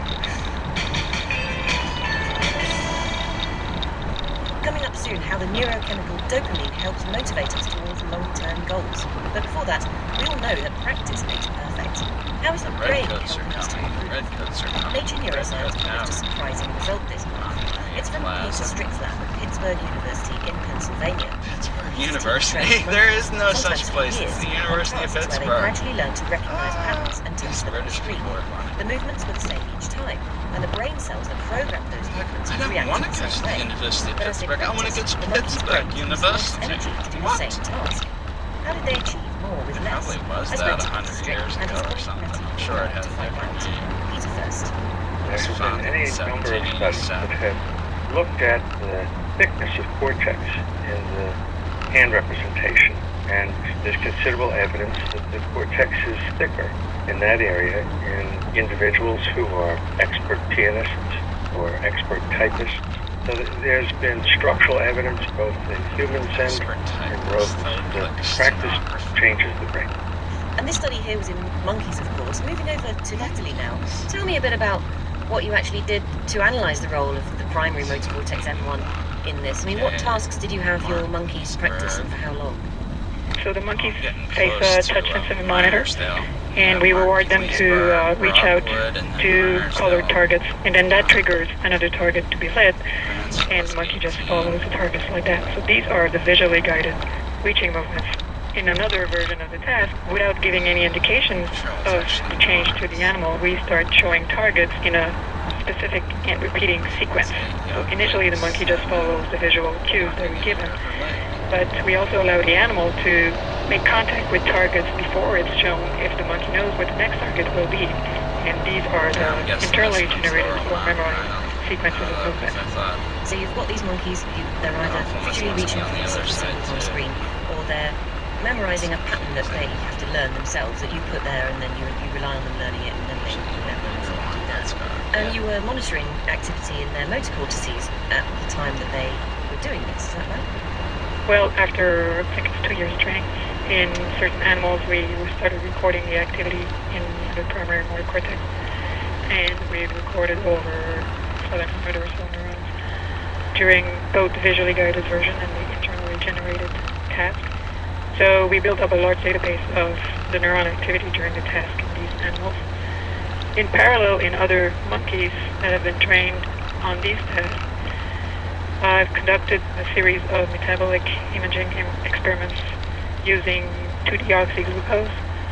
The monkey performs a task while 2-deoxyglucose is injected into his bloodstream, so it circulates into the brain and is taken up by neurons in proportion to the level of neural activity. And in this way, we have a measure of the metabolic needs of the neurons. So moving back to you, Peter Strick, for the results, once you've looked in the brains of these expert monkeys, what did you learn about how practice had changed the brain? I mean, we're all aware that if you practice something, you either become very good at it or you develop a very bad habit. So in our case, we had this really surprising result, and that was that we saw the motor cortex becoming metabolically less demanding at this extreme level of practice. And to our surprise, the neuron activity hadn't become less active. So that meant that the synaptic activity, which the metabolism was largely measuring, had decreased, and less synaptic activity was producing about the same neuron activity. And that was a real great surprise. Why was it such a surprise to find this increased efficiency, if you like, in this part of the brain? Well, this problem of the serial order of motor behavior, of how you take individual movements and string them together. The motor cortex wasn't thought to be a place that was commonly involved in that. Expert performance of the motor cortex, there are major changes occurring there with this serial order of motor behavior problem. The motor cortex's job is in part to add spatial temporal flexibility. And that's one of the things that we're going after now. What might this mean for the results of brain scanning? In some ways, measure metabolism, they measure oxygen, they measure neurons working hard. What if in some areas they're working hard, but we don't see the energy demand there? Are we measuring something wrong in that case? The technique we use, 2-deoxyglucose uptake, is largely a measure of synaptic activity. And one of the major techniques people are using today to measure functional activation of the brain is called the bowel effect. And it also is largely a measure of synaptic activity. So you're right, our results raise some concerns about when you see functional activation with bowel effect go down, does it mean that neuron activity is going down?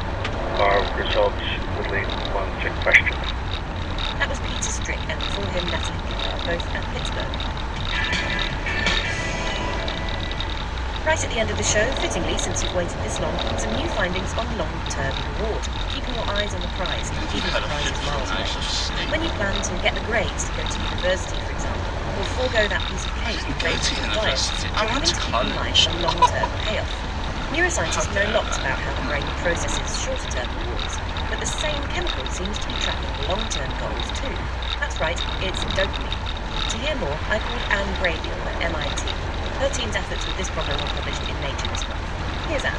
I am hopelessly interested in motivation because I think it's so critical for society. A lot of the problems that we have living in these large social groups is that we have trouble staying motivated. I always have wondered whether someone like Bach just had such drive and creativity could come out, and there may be lots of other people who could potentially have at least something like that. But you never did have to push to really get there. Now, what's currently motivating me to finish and edit this interview is the BlackBerry tar that's sitting on my desk that my producer has made today. And this has to do with dopamine in my brain, I suppose. The fact that I can think about this and not eat it straight away. You have a very strong discipline, don't you? Yes, it does. It probably does have to do with it. And we know a lot about dopamine as neuroscientists and people following the field for a while. What might be different about how dopamine reacts to a longer term? So many brilliant people have worked on this dopamine system, and what they have figured out is that when we or animals say are in a learning situation, say press a lever, get a reward kind of situation, let's take a rat. At first, when that reward comes, there's a quick burst of firing in the dopamine-containing neurons, and then pretty soon, the dopamine-containing neurons begin to fire their electrical action potentials in response to the cue, to the very cue. The upshot of it, all of this work, going on for really years and years, is that maybe these phasic, brief dopamine signals are teaching signals. If you run into something in that situation where the reward is even better than you expected, then you get a so-called positive reward prediction error. That means next time you're in that situation, you'll do it even more. And if instead you get a bad surprise, like there wasn't a reward at all, and then you won't do that as much. So we did an experiment where we didn't have a lever for the little rats. We had them run down an alleyway and turn right and left to get a reward. And when we did that, we found, to our absolute surprise, that we didn't find very many of those phasic signals. Instead, what we found, measuring dopamine release by what they call telemetry, what we found by measuring that release was that instead of finding many phasic quick signals, we found that the dopamine levels just ramped up, increased until the animals got the reward. Then we found that how much that dopamine signal increased or ramped up, how much it depended on how big the reward was. So this began to make us think that what we were looking at is some form maybe of an expectation signal, keeping track of how close they were to getting the reward. How far have I got to go, sort of signal. Did you notice a difference in the brain activity or the dopamine activity between rats that really persevered to get the reward and those that gave up? That's a very good question. We didn't do exactly that, but we did do one small thing that might interest you. We knew that sometimes the little rats, when they got to the T, the choice point, where they'd have to figure out whether to go right or left, some of them sometimes would sort of pause. And so we looked at those pauses. And so they'd sort of run, and they'd kind of hang out, and they'd run to the end. And when they were hanging out, the dopamine would stop ramping. So that indicates, in a small way anyway, that the behavior could vary, and the dopamine would be tracking or maybe leading that behavior. Now, we were talking earlier about how other neuroscientists have studied dopamine, and a fair few of them have. It's a very well-studied area. Had nobody seen this signal before? Well, surprising, isn't it? Mason Dixon But yes, is because no one had yet recorded Winding Ridge Summit, Allegheny Mountains, elevation 2,601 feet. Behavior. Some tantalizing evidence here for the fact that we might use this information to train ourselves, to motivate ourselves better to perform. Boy, doesn't that sound like an interesting idea? I personally will go out and say I think that sort of thing should be possible and could be scientifically based. We don't now have a way to monitor dopamine like this in people. But 20 years ago, we didn't have a way to do fMRI, did we? Anne Graybill from the Massachusetts Institute of Technology. That's all for this month. Your long-term reward in the form of the next Neuropod will be arriving in late September, so keep the dopaminergic neurons tuned for that. Till then, stay brainy. I'm Kerry Smith. Thanks for listening.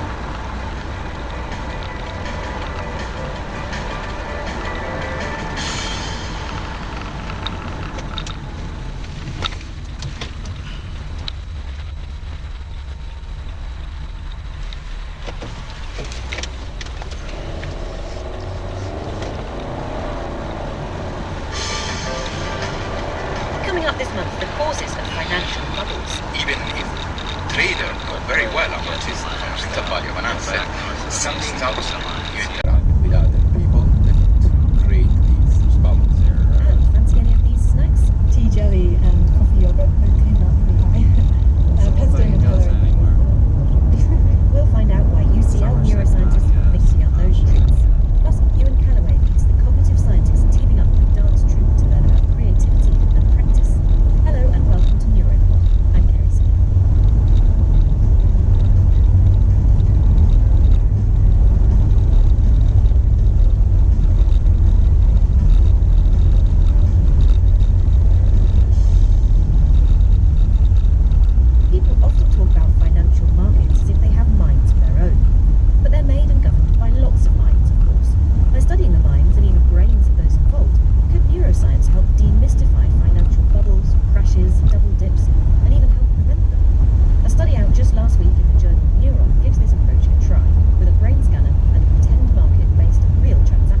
set up that are these experimental markets similar to the one we use in our study. Even if traders know very well about this fundamental value of an asset, something's up when you interact with other people that create these bubbles. Let me tell you, that's a spicy meatball. And had people trade while you scanned their brains. That was the first study that trying actually to look just a bit beyond just the behavior. Some of these markets were bubble markets. Let me tell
foods they would or would not like to eat.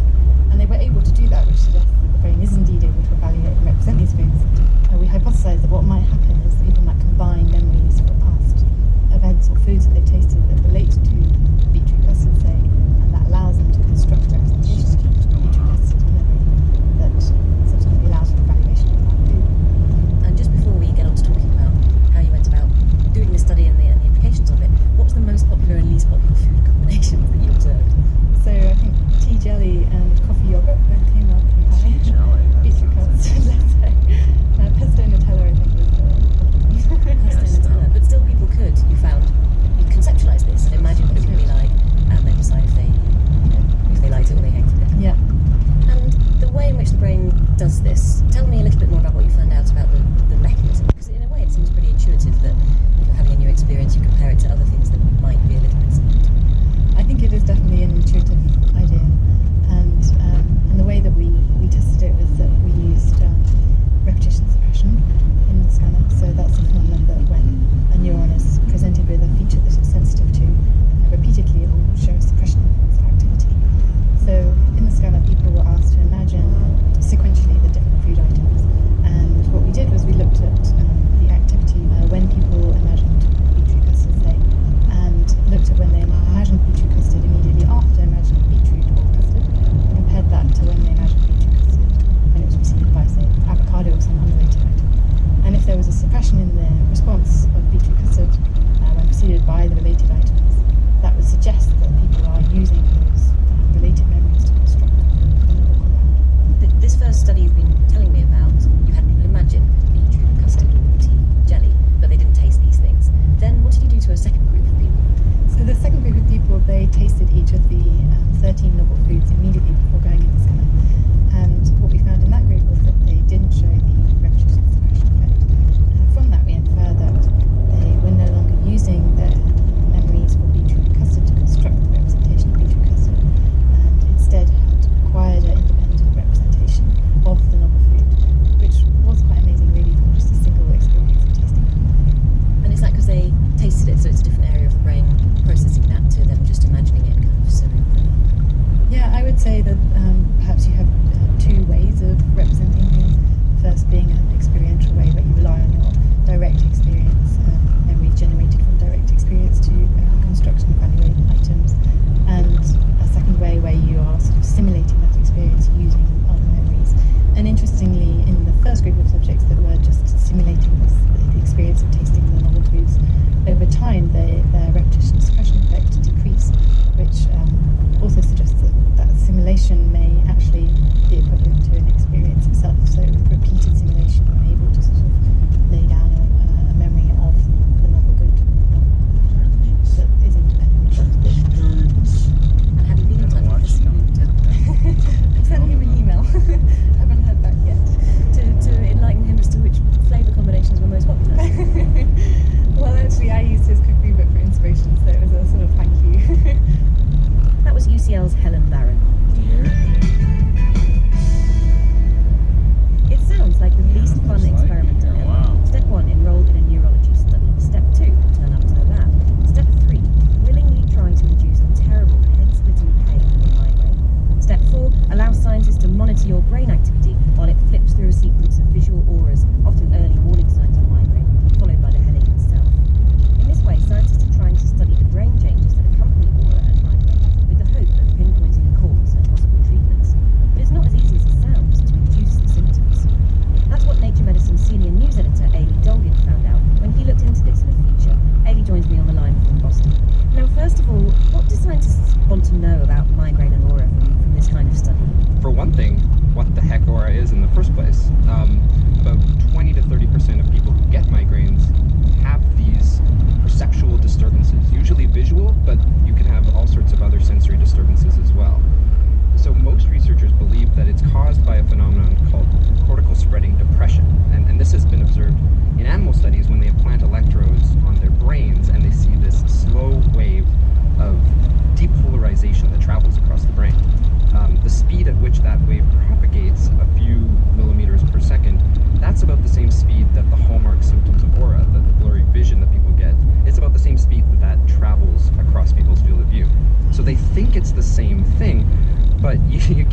implant electrodes on people's brains like you can with animals.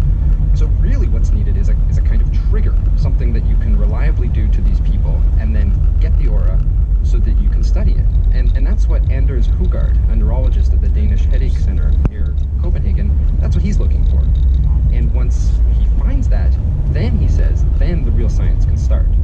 If we find some way of reliably triggering aura, we could do all sorts of experiments, but it's so difficult to actually provoke the aura. And that's the problem, right, Ailey? It's just really hard to induce these auras and the migraines that follow them. That's right. Researchers have tried all sorts of different approaches, including a number of pharmacological agents. And while these drugs can cause migraines, they almost never actually provoke the preceding aura. The most famous example of actually a successful provocation of aura came about 12 years ago from a lab here in my own backyard in Boston. A research team at the Massachusetts General Hospital identified a patient named Patrick, and he almost always experienced his aura after playing basketball. So they arranged with a nearby gym for Patrick and his wife to shoot hoops, and then after about an hour, they whisked him off to a functional MRI machine that they had next door at MGH. In this way, they managed to watch the aura in action, twice in fact. And it did look consistent with that cortical spreading depression that I talked about before. But of course, you want to do way more studies than just this one guy in Patrick, so we need more people like him. Anders Hugard, the Danish neurologist I talked about before, basically tried to repeat the basketball experiment. He asked his study subjects what their trigger was. I actually spoke to one of those participants for my story, a young man from Copenhagen named Tobias Stermose, or Toby as his friends call him. He had been an avid track runner in high school, but then these migraines with aura, they basically derailed his athletic career because the physical exertion led to these auras, and he had to stop. Now he says he mostly just avoids strenuous exercise. I can bike to school, I can walk long trips without a problem. It's like a certain point in the heart rate. If I reach that, I know I'm in like danger zone, and I have a greater chance of getting the aura and the migraine. So usually, whatever I do, I keep the activity level under control or low enough to not reach that sort of heart rate. That was Toby speaking there. So what happened when Toby tried in this way to induce the migraine as he did for Hugard's study? Not much, actually. He really gave it all he had. He ran upstairs, he rode an exercise bicycle in full rain gear, and then the researchers flashed a strobe light in his face. Yet, this was the result. It was pretty sweaty, but it didn't trigger any auras. So failing really punishing exercise or other people's individual triggers, what are some other ways in which researchers might hope to trigger migraines? Okay, so drugs don't work. Natural triggers, like the one that Toby tried, they don't work. I won't bore you with the laundry list of other failed attempts. But Hugard and his team, they do have another idea of their sleep. Hypoxia. As Anders Hugard explains, they're basically just trying to make people have less oxygen in their bloodstream. We are exposing patients to inhaled gas with a low level of oxygen. We hypothesized that this could trigger aura.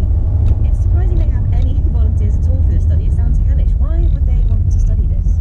There are some things that suggest hypoxia could be a potential aura trigger. For one thing, mountain climbers, who are often at high altitudes breathing very thin air, they suffer something called acute mountain sickness. And that has many of the same hallmark features as migraine. And then on a mechanistic level, from animal studies, we know that short-term drops in oxygen levels in neuronal tissue, that can lead to cortical spreading depression. So there's a real reason to think that dropping oxygen in study subjects might be a way to reliably get them to experience their aura.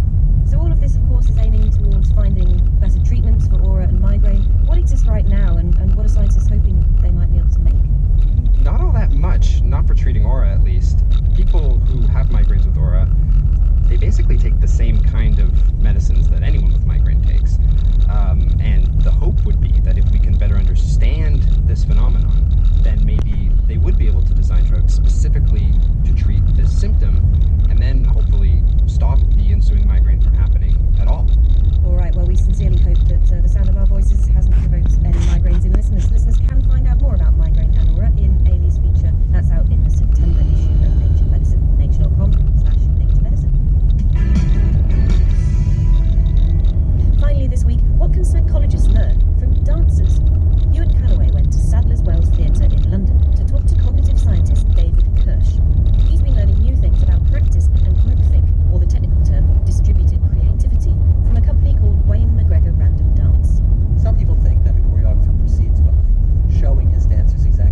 This is Dr. Kathy DeAngelis, the editor-in-chief of JAMA, the Journal of the American Medical Association. And this week I will tell you about what is in JAMA, that is the September 13th, 2006 issue.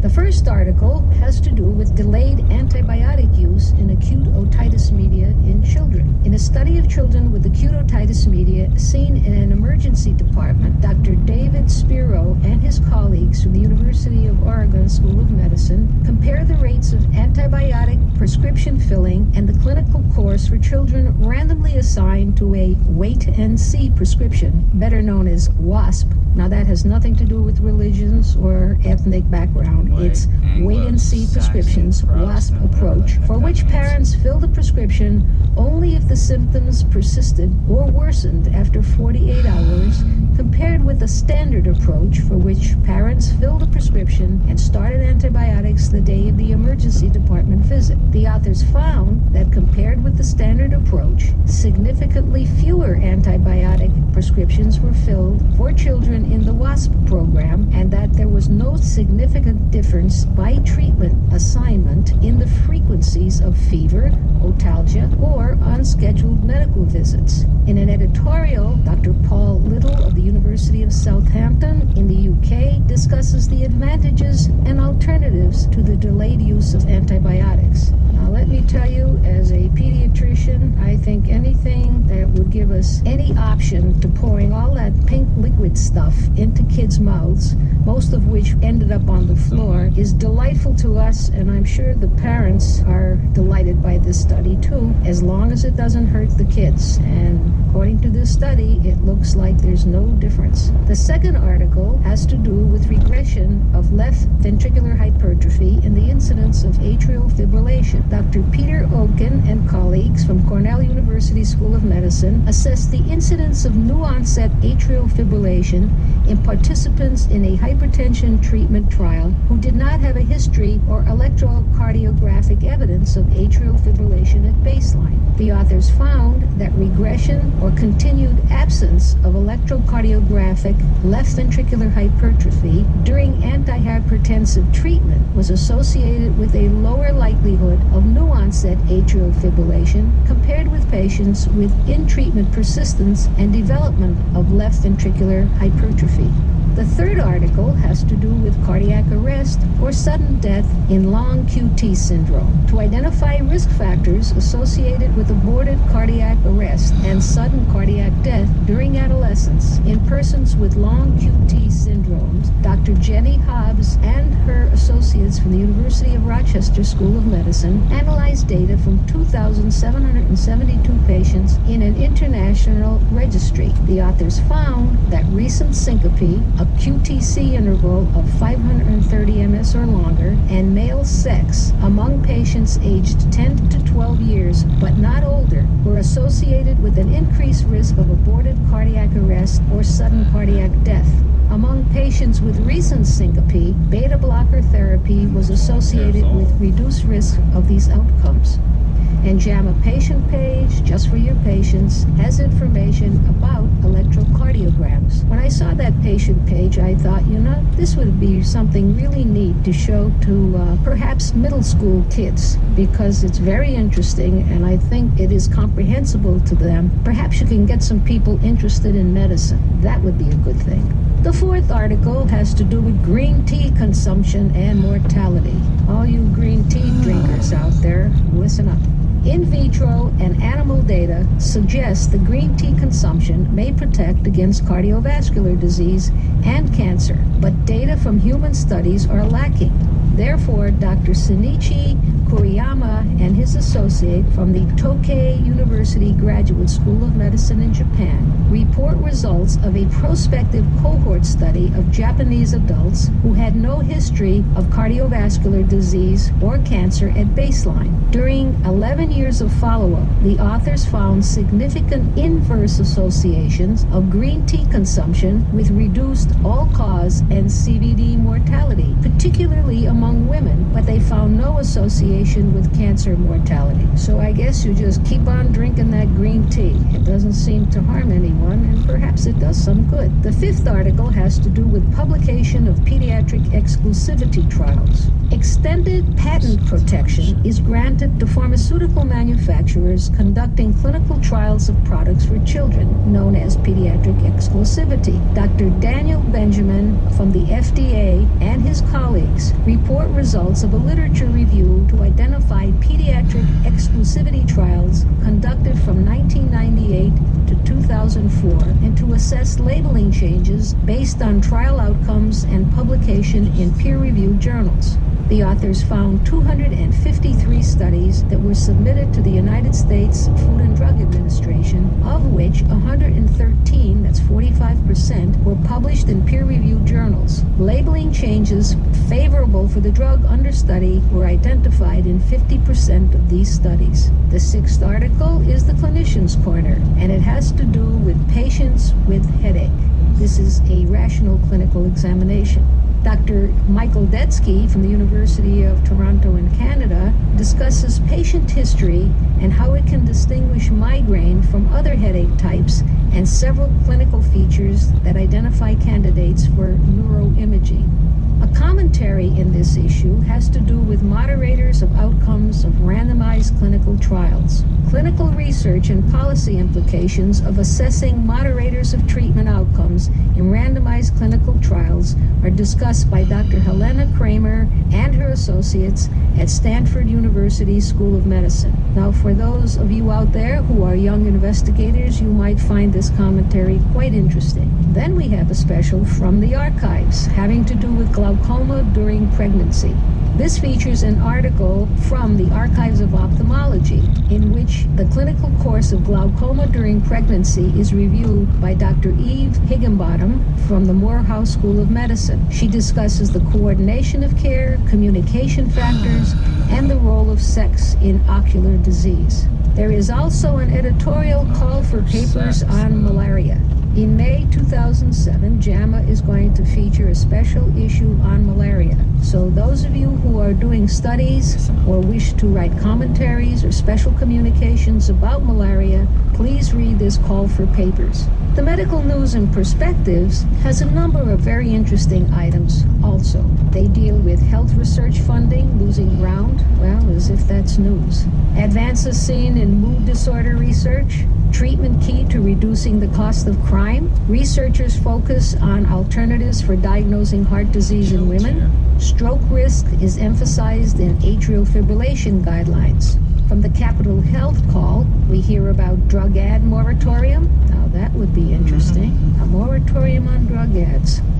Specialty hospital study, Medicare spending is slowing. Now that's not news. And unintended pregnancy. And finally, from the Centers for Disease Control and Prevention, there's an investigation of a new diagnosis of multi-drug resistant dual tropic HIV-1 infection from New York City in 2005. And finally, there's a notice to readers about the clinical vaccinology course that will be given from November 3rd through the 5th, 2006 at the CDC. Finally, there is a piece of my mind. And since I'm very fond of a piece of my mind, I think they have a special message for all of us. For some of us, it's more special. This particular one has to do with something that I think every one of us in medicine has gone through or are going through right now. Let me read the first two sentences. For some, it is the sight of blood. For others, the smell of stool or vomit. Almost every medical student will at some point in training encounter a particular procedure or biological unpleasantry that simply turns his or her stomach inside out. And then she ends with, quote, "There was something about watching that large spinal needle being shoved into the patient's back that made me break out in a cold sweat. My knees went weak and I leaned against the wall for support." And that's from A Piece of My Mind entitled Triggers by Dr. Amy Gelfand from San Francisco. And that's it for this week. Thank you for listening. Please Please let me know if you have suggestions to make this podcast more educational or interesting for you. This is Dr. Kathy DeAngelis, the editor-in-chief of JAMA, speaking to you from not-so-beautiful today downtown Chicago, where the wind blows very mightily today, and the patients are always our top priority. Hello out there. This is Dr. Kathy DeAngelis, the editor-in-chief of JAMA, the Journal of the American Medical Association. I'm here to tell you about this week's JAMA, that is the September 20th, 2006 issue. And as usual, we will start with the cover. The art on the cover for this week is an American artist, Paul Sierra, who was born in 1944, a mere child. And the title of this lovely, lovely cover is Harvest. And let me tell you, it's starting to feel a lot like harvest time here in Chicago. So, the first article is Fetal and Infant Survival Following Preeclampsia. Induced preterm delivery is common in pregnancies complicated by preeclampsia, but very little is known about the effects of early delivery on fetal and infant survival. So, Professor Olga Basso from the National Institute of Environmental Health at the NIH and her colleagues analyzed data from 1967 through 2003 for singleton firstborn infants of Norwegian-born mothers to assess fetal and infant survival following early delivery of preeclamptic pregnancies. Comparing data from 1967 through 1978 with that from 1991 through 2003, the authors found a significant increase in the rate of preterm inductions for preeclampsia, a reduction in the risk of stillborn in preeclampsia versus non-preeclampsia pregnancies, and relatively stable risks of neonatal and later infant deaths. The next article has to do with lipoprotein A and future cardiovascular events. Whether lipoprotein A is a meaningful marker of cardiovascular risk in women is controversial, and part of the controversy could be a consequence of inter-assay differences. To explore these questions, Dr. Jacqueline Sukdanik and colleagues from Harvard University used a state-of-the-art lipoprotein A assay to assess the association between baseline lipoprotein A levels and incidence of future cardiovascular events in a prospective cohort of 27,791 women who were healthy at the study enrollment. The authors found a significantly increased risk of future cardiovascular events among women with extremely high, that is greater than the 90th percentile levels of lipoprotein A, particularly among women with high levels of low-density lipoprotein cholesterol. The next article has to do with fatty fish consumption and renal cell carcinoma. Good heavens, what are they going to compare fish with next? All right, studies examining the association of fatty fish consumption with risk of several cancers have yielded inconsistent results, and no studies have explored fatty fish consumption and the risk of renal cell carcinoma. To address this deficiency, Professor Alicia Wolk from the Karolinska Institute in Sweden and her colleagues assessed the association of fatty and lean fish consumption with the risk of renal cell carcinoma in a prospective cohort of Swedish women. Compared with women reporting no fish consumption, the authors found an inverse association between fatty fish consumption of 1 or more servings per week and the risk of renal cell carcinoma during a mean 15.3 years of follow-up. No association was found between lean fish consumption and risk of renal cell carcinoma. So at least the women can eat fish to their heart's content and not worry about that. Oh, and incidentally, in case those of you out there think that we're biased towards women's studies these days, it's not true. Remember that we have an upcoming special issue. The entire issue will be devoted to men's health in November of this year. That's the one I think I told you that we're considering having a press conference at Hooters. The next article is representation of renal disease in trials of cardiovascular disease. Patients with renal disease are at a high risk of cardiovascular disease morbidity and mortality. However, if patients with renal disease are not represented in cardiovascular disease treatment trials, optimal treatment strategies for these patients will not be identified.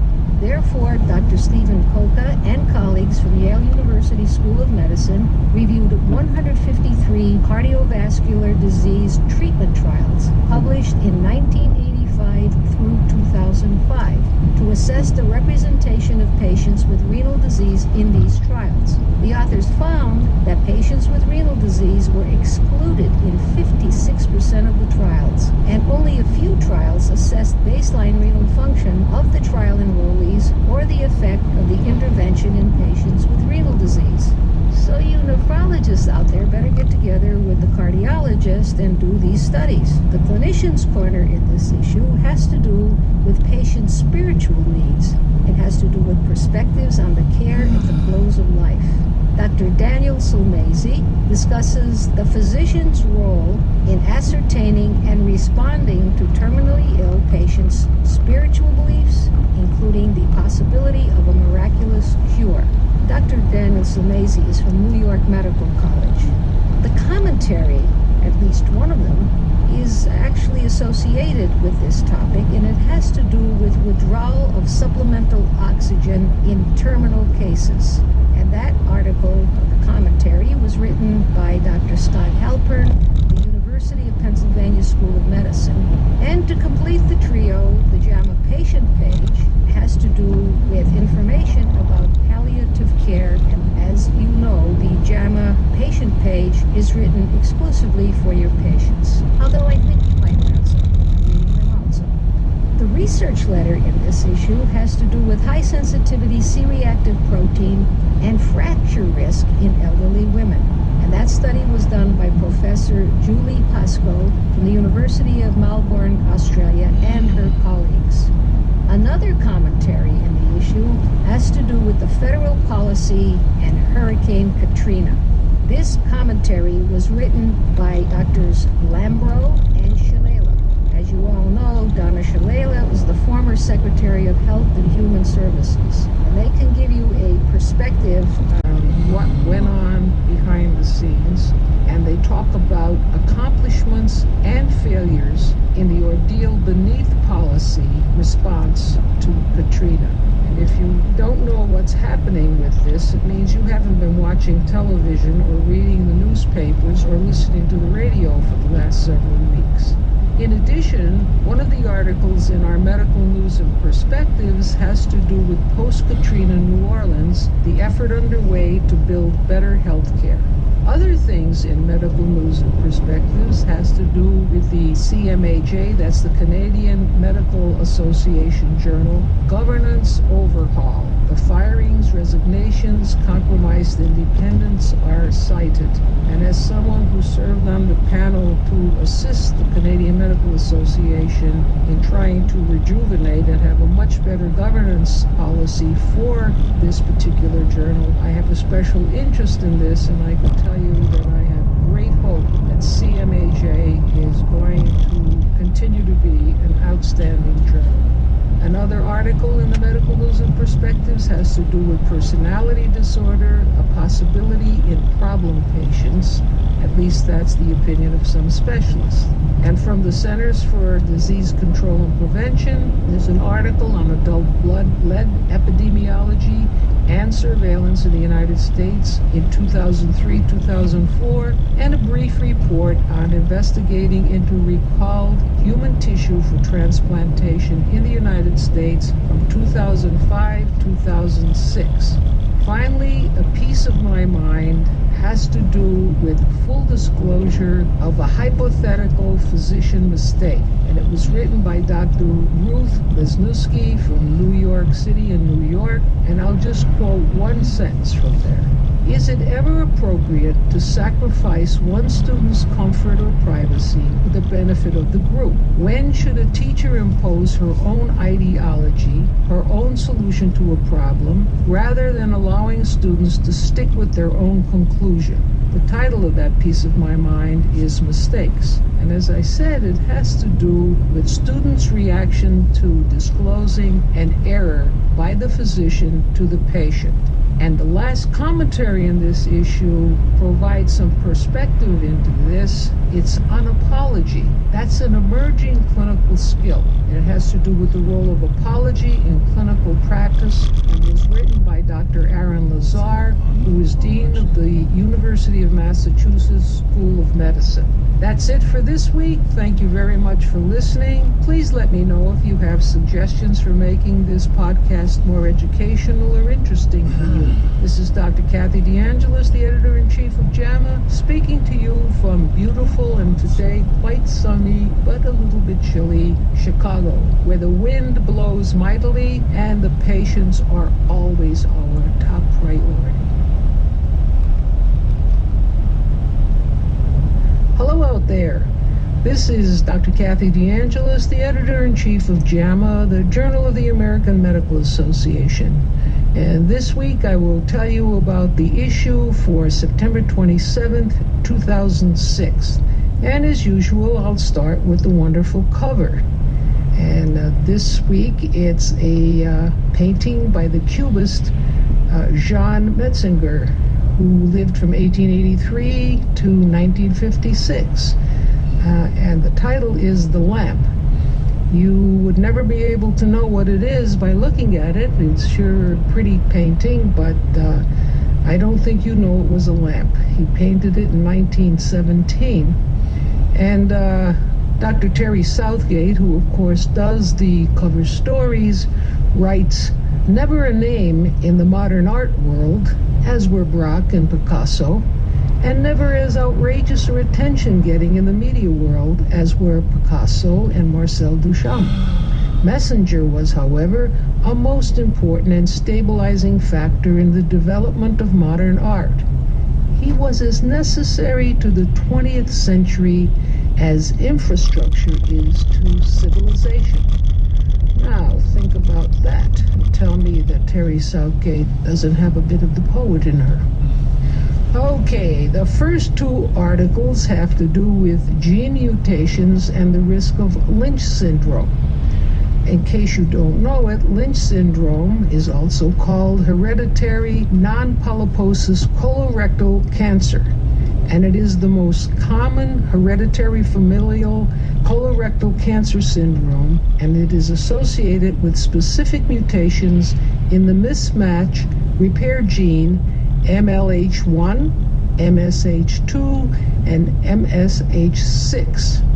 Two articles in this issue of JAMA reported by Dr. Judith Balmania and her colleagues from Harvard Medical School, and by Dr. Sining Chen from the Johns Hopkins School of Public Health and his colleagues.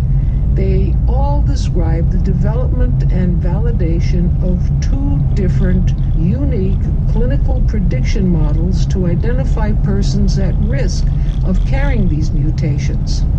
Both prediction models incorporate personal and family history characteristics to predict the likelihood of mutation carrier status. In an editorial, Dr. James Ford and Professor Alice Whitmore of Stanford University School of Medicine compare and contrast the characteristics of these two models with yet a third model proposed by other investigators, and they discuss the models, all of them, utility to identify at-risk individuals for whom gene analysis would be appropriate. Incidentally, all of these models are available for free. There isn't too much out there in medicine that's free. The third article has to do with targeted azithromycin treatment for trachoma. Antibiotics are one component of the World Health Organization's SAFE, that's S-A-F-E, and it stands for surgery, antibiotics, facial cleanliness, and environmental improvement. Now, the SAFE strategy is for the elimination of blinding trachoma by the year 2020. Dr. Berna Etik and her colleagues from the Children's Hospital of Oakland Research Institute report the results of a randomized trial that assessed the effect of 2 doses of oral azithromycin treatment at baseline and at 12 months on the active trachoma and chlamydia trachomatis infection rates among school-aged children and their household contacts in 3 communes in Vietnam. During 3 years of follow-up, the authors found that reinfection rates were slightly higher in the communes randomized assigned to the SAFE, or surgery plus antibiotics only strategies, compared with the commune assigned to surgery alone. Now go and figure that one out. So it looks like the SAFE plan is not so safe, at least not in this population. The fourth article is a preliminary communication on plasma HIV RNA level and the CD4 T-cell decline. Plasma human immunodeficiency virus, HIV, RNA levels predict HIV disease progression, but the relationship of HIV RNA level to CD4 T-cell depletion isn't clear. So to explore this question, Dr. Benigno Rodriguez from Case Western Reserve University and his colleagues assessed the extent to which baseline plasma HIV RNA levels could predict the rate of CD4 cell decline in 3 cohorts of antiretroviral treatment naive HIV-infected persons. The authors found that higher baseline HIV RNA levels were associated with greater subsequent CD4 cell decline. However, only a small proportion of inter-individual CD4 cell loss variability could be explained by the baseline HIV RNA level. In an editorial, Dr. Keith Henry and his colleagues from the University of Minnesota School of Medicine discussed patient-level genetic and immunologic factor that may modify the rate of CD4 depletion and the implications of these findings for current and future treatment of HIV-infected patients. Next, we go back to the clinician corner and back to the Lynch syndrome. Dr. Noraline Lindor and her colleagues from Oregon Health and Science University review cancer risks in patients with the Lynch syndrome, screening test efficacy, and evidence supporting preventive interventions.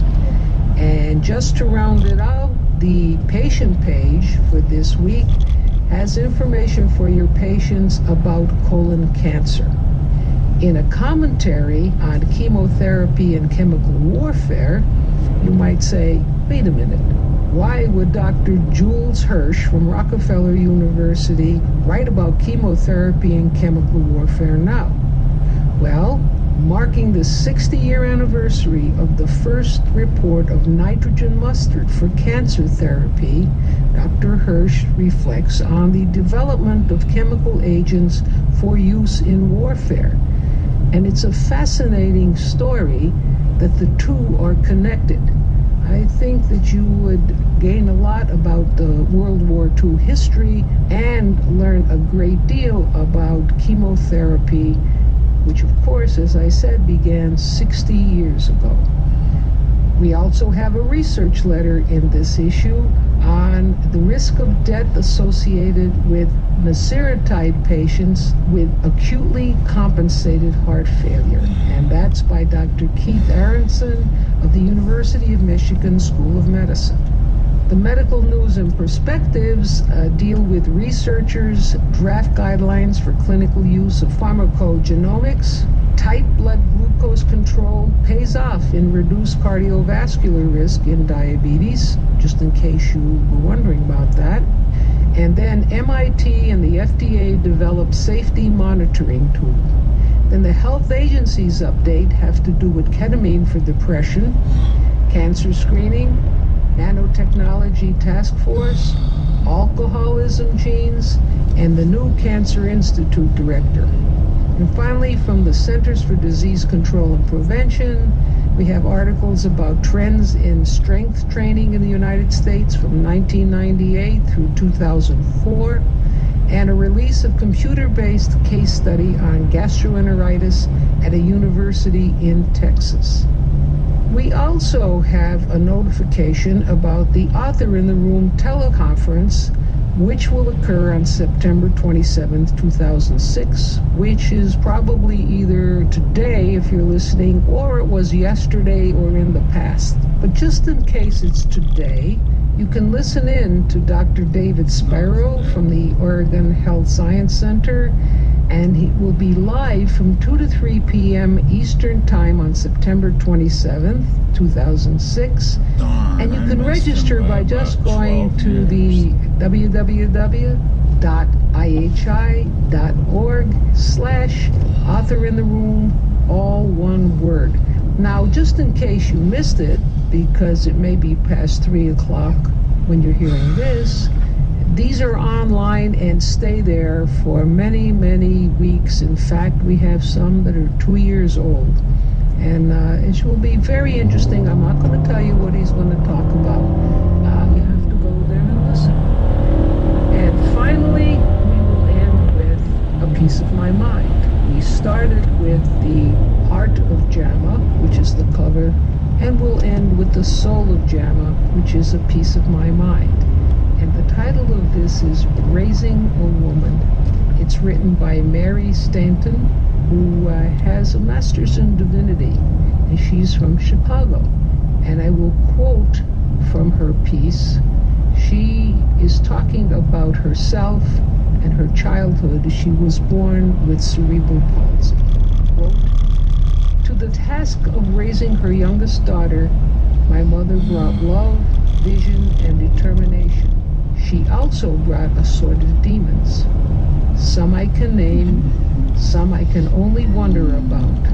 Now, if any of you care for patients with cerebral palsy, or you deal with patients who have children or members of the family with CP, you should really read this, because it provides insight that you can use not only as a physician, but also as a friend. I really highly recommend that you read this. And that's it for this week. Thank you for listening. Please let me know if you have suggestions to make this podcast more educational or interesting for you. This is Dr. Kathy DeAngelis, the editor-in-chief of JAMA, speaking to you from beautiful Chicago. And again, the sun is shining brightly. But of course, the wind blows mightily. But always, the patient are the top priority.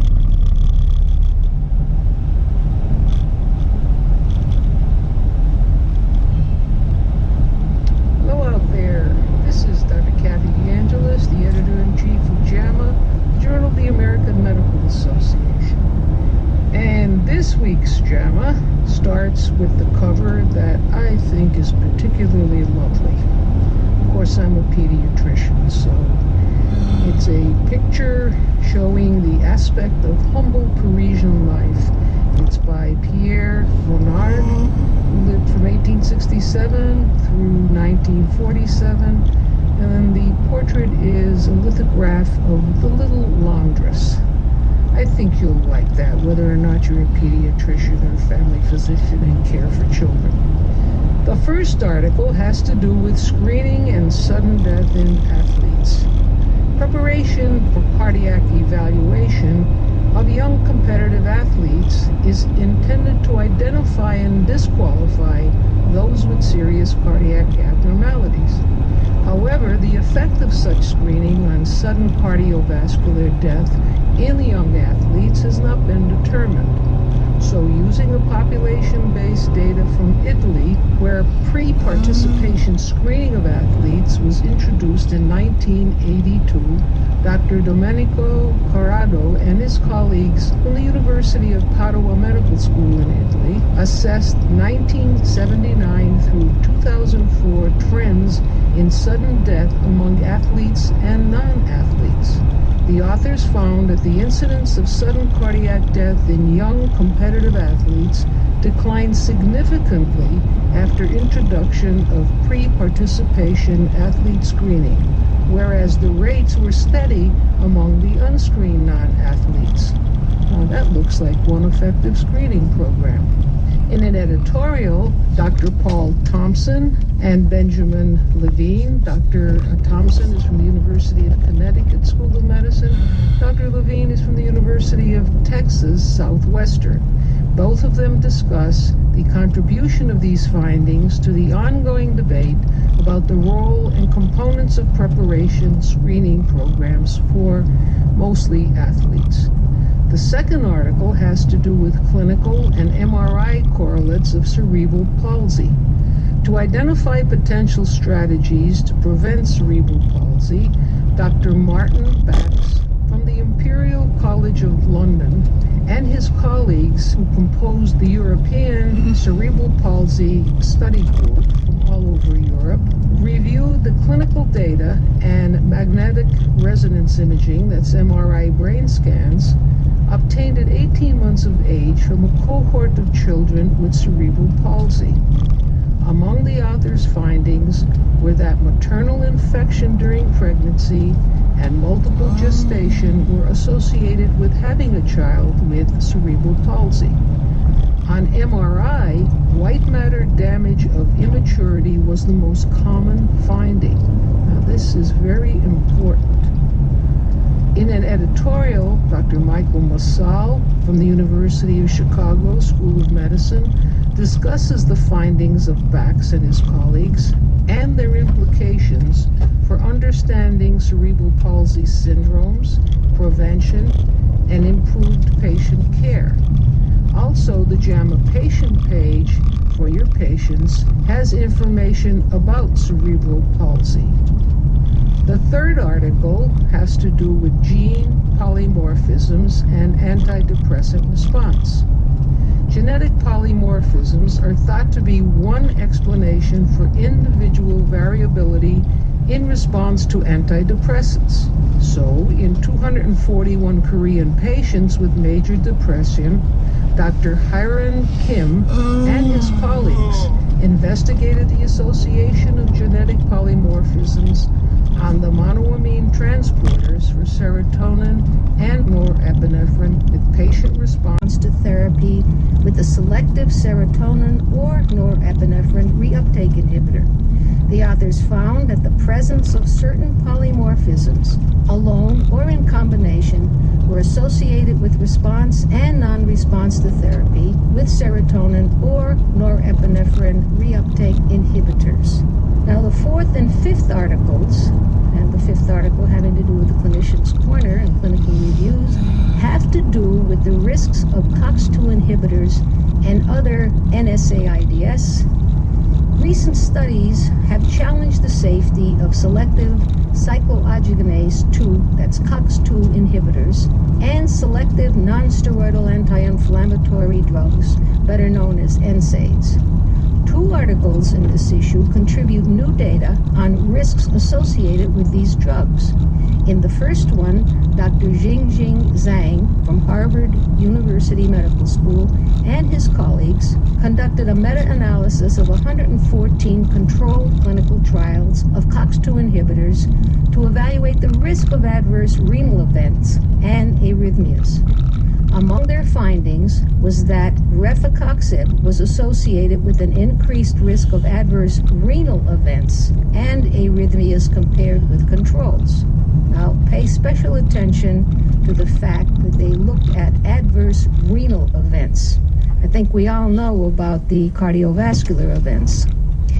In another paper, Drs. Patricia McGettigan and David Henry from the University of Newcastle School of Medicine in Australia conducted a meta-analysis of controlled observational studies of NSAIDs and COX-2 inhibitors to assess cardiovascular risks.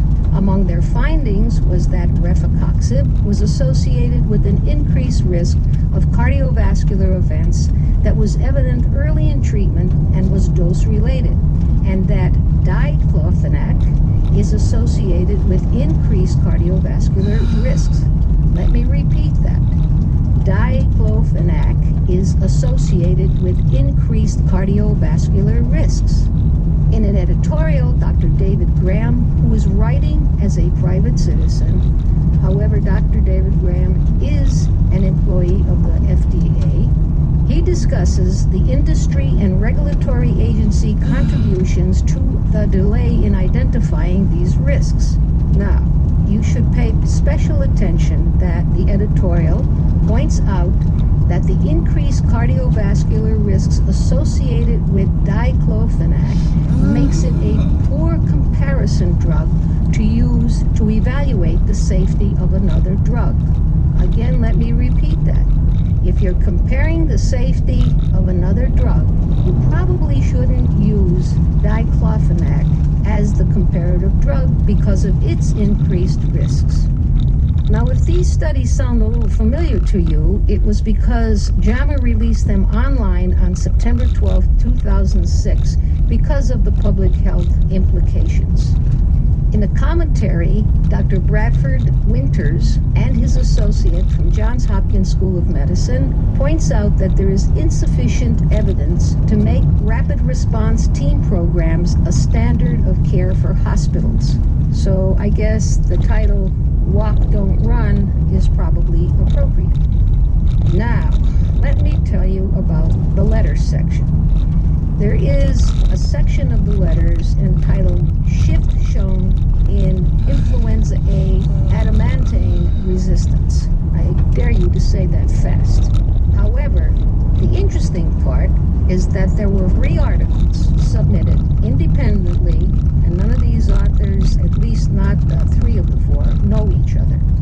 And the authors who submitted them were named Shea, Shah, Shea, and Shah. However, it's S-H-E-A, Shea, for one letter, S-H-A-H, Shah, for another, and the third letter was Shea and Shah, S-H-A-Y, not S-H-E-A, and Shah, S-H-A-W, not S-H-A-H.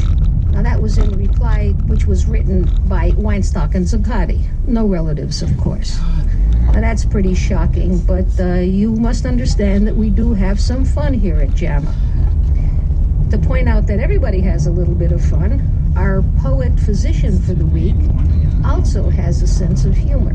The title of the poem is Spirits, and it's written by Dr. Mark Isaacson from Middleton, Wisconsin.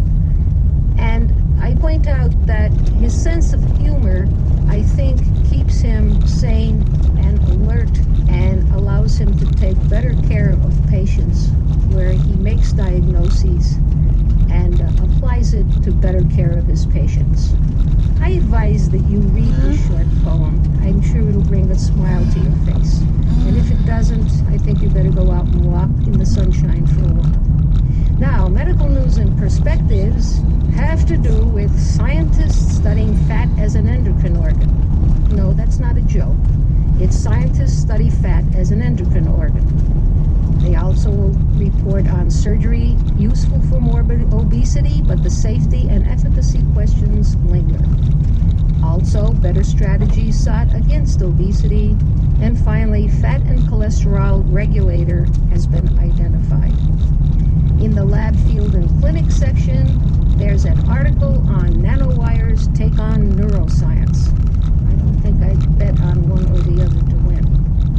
And from the Centers for Disease Control and Prevention, the Ciguatera fish poisoning. And from the Centers for Disease Control and Prevention, there's an article on Ciguatera fish poisoning in Texas in 1998 and in South Carolina in 2004. Now, well, you may ask, what is Ciguatera fish poisoning? Well, read the article and find out.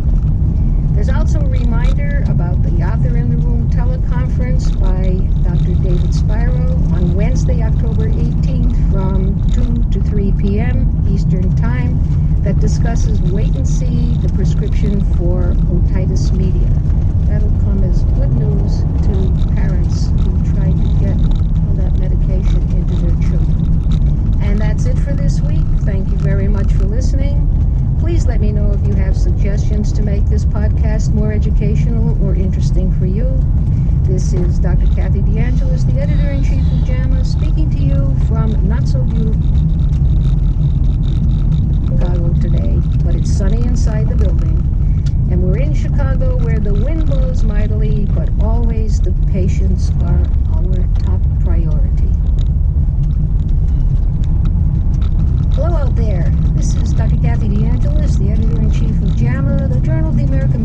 Association. And I'm here to tell you about this week's JAMA, that is the October 11th, 2006 issue. And as usual, we'll start with the cover, which this week is a lovely color for the fall. It's a painting by Winslow Homer, who lived from 1836 through 1910. The title of the painting is An October Day. It was painted around 1889, and of course it's an American painting. For those of you who are stuck in a room somewhere, especially without any windows, or if you're looking out at someone else's wall, take a look at this cover, put it up on your desk, and it'll make you feel like it truly is an early October day. Now, the first article has to do with myocardial infarction risk in patients with psoriasis. As some of you know, there's some data that suggests that patients with psoriasis have a higher prevalence of cardiovascular disease, including MIs, that is, myocardial infarction. So in a population-based cohort study, Dr. Joel Gelfand from the University of Pennsylvania School of Medicine and his colleagues investigated whether psoriasis is an independent risk factor for incident MI. The authors found that compared with patients without psoriasis, those patients with psoriasis did indeed have an increased risk of MI.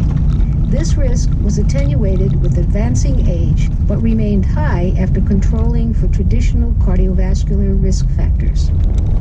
The second article has to do with respiratory effects of a smoking ban in public places. Despite accumulating evidence of an association of secondhand smoke exposure with adverse health consequences, many public spaces are not smoke-free. Dr. Daniel Menzies and his colleagues from the Ninewell Medical School in Scotland report results of a prospective study of healthy and asthmatic non-smoking bar workers in which the investigators measured respiratory and sensory symptoms, pulmonary function, and markers of inflammation 1 month before and 1 and 2 months after Scotland had implemented a smoking ban in confined public places. Compared with pre-ban measures, the authors found that both healthy and asthmatic bar workers experienced significant improvements in respiratory and sensory symptoms and in pulmonary function, and in reductions in the systematic inflammation in the first 2 months following implementation of the smoking ban. In an editorial, Dr. Mark Eisner from the University of California in San Francisco School of Medicine discusses the benefits of smoking bans in public places. Now tell me, who could possibly be against smoking bans in public places? Except, of course, if you are a smoker. The third article has to do with the outcomes after reperfusion for ST elevation myocardial infarction. Acute reperfusion with fibrolytic drugs has been the primary treatment of ST segment elevation myocardial infarction, better known as STEMI, since the late 1980s. However, some clinical trial data suggests that primary percutaneous coronary intervention, or PCI, is associated with better outcomes than fibrolytic therapy. So to assess whether superior outcomes with PCI can be achieved in unselected patients and outside the clinical trial setting, Dr. Ulf Sternsten from Uppsala University in Sweden and his colleagues analyzed 1999 through 2004 data from 26,205 consecutive STEMI patients in Sweden who were treated with primary PCI, pre-hospital thrombolysis, or in-hospital thrombolysis. In analysis that adjusted for age and comorbidities, the authors found that patients who received PCI had lower 30-day and 1-year mortality, less infarction, shorter hospital stays, and fewer readmissions than patient receiving the pre-hospital, in-hospital thrombolysis.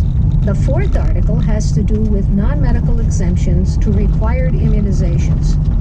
State policies allowing non-medical exemptions for school immunizations may influence the incidence of some vaccine-preventable diseases such as pertussis.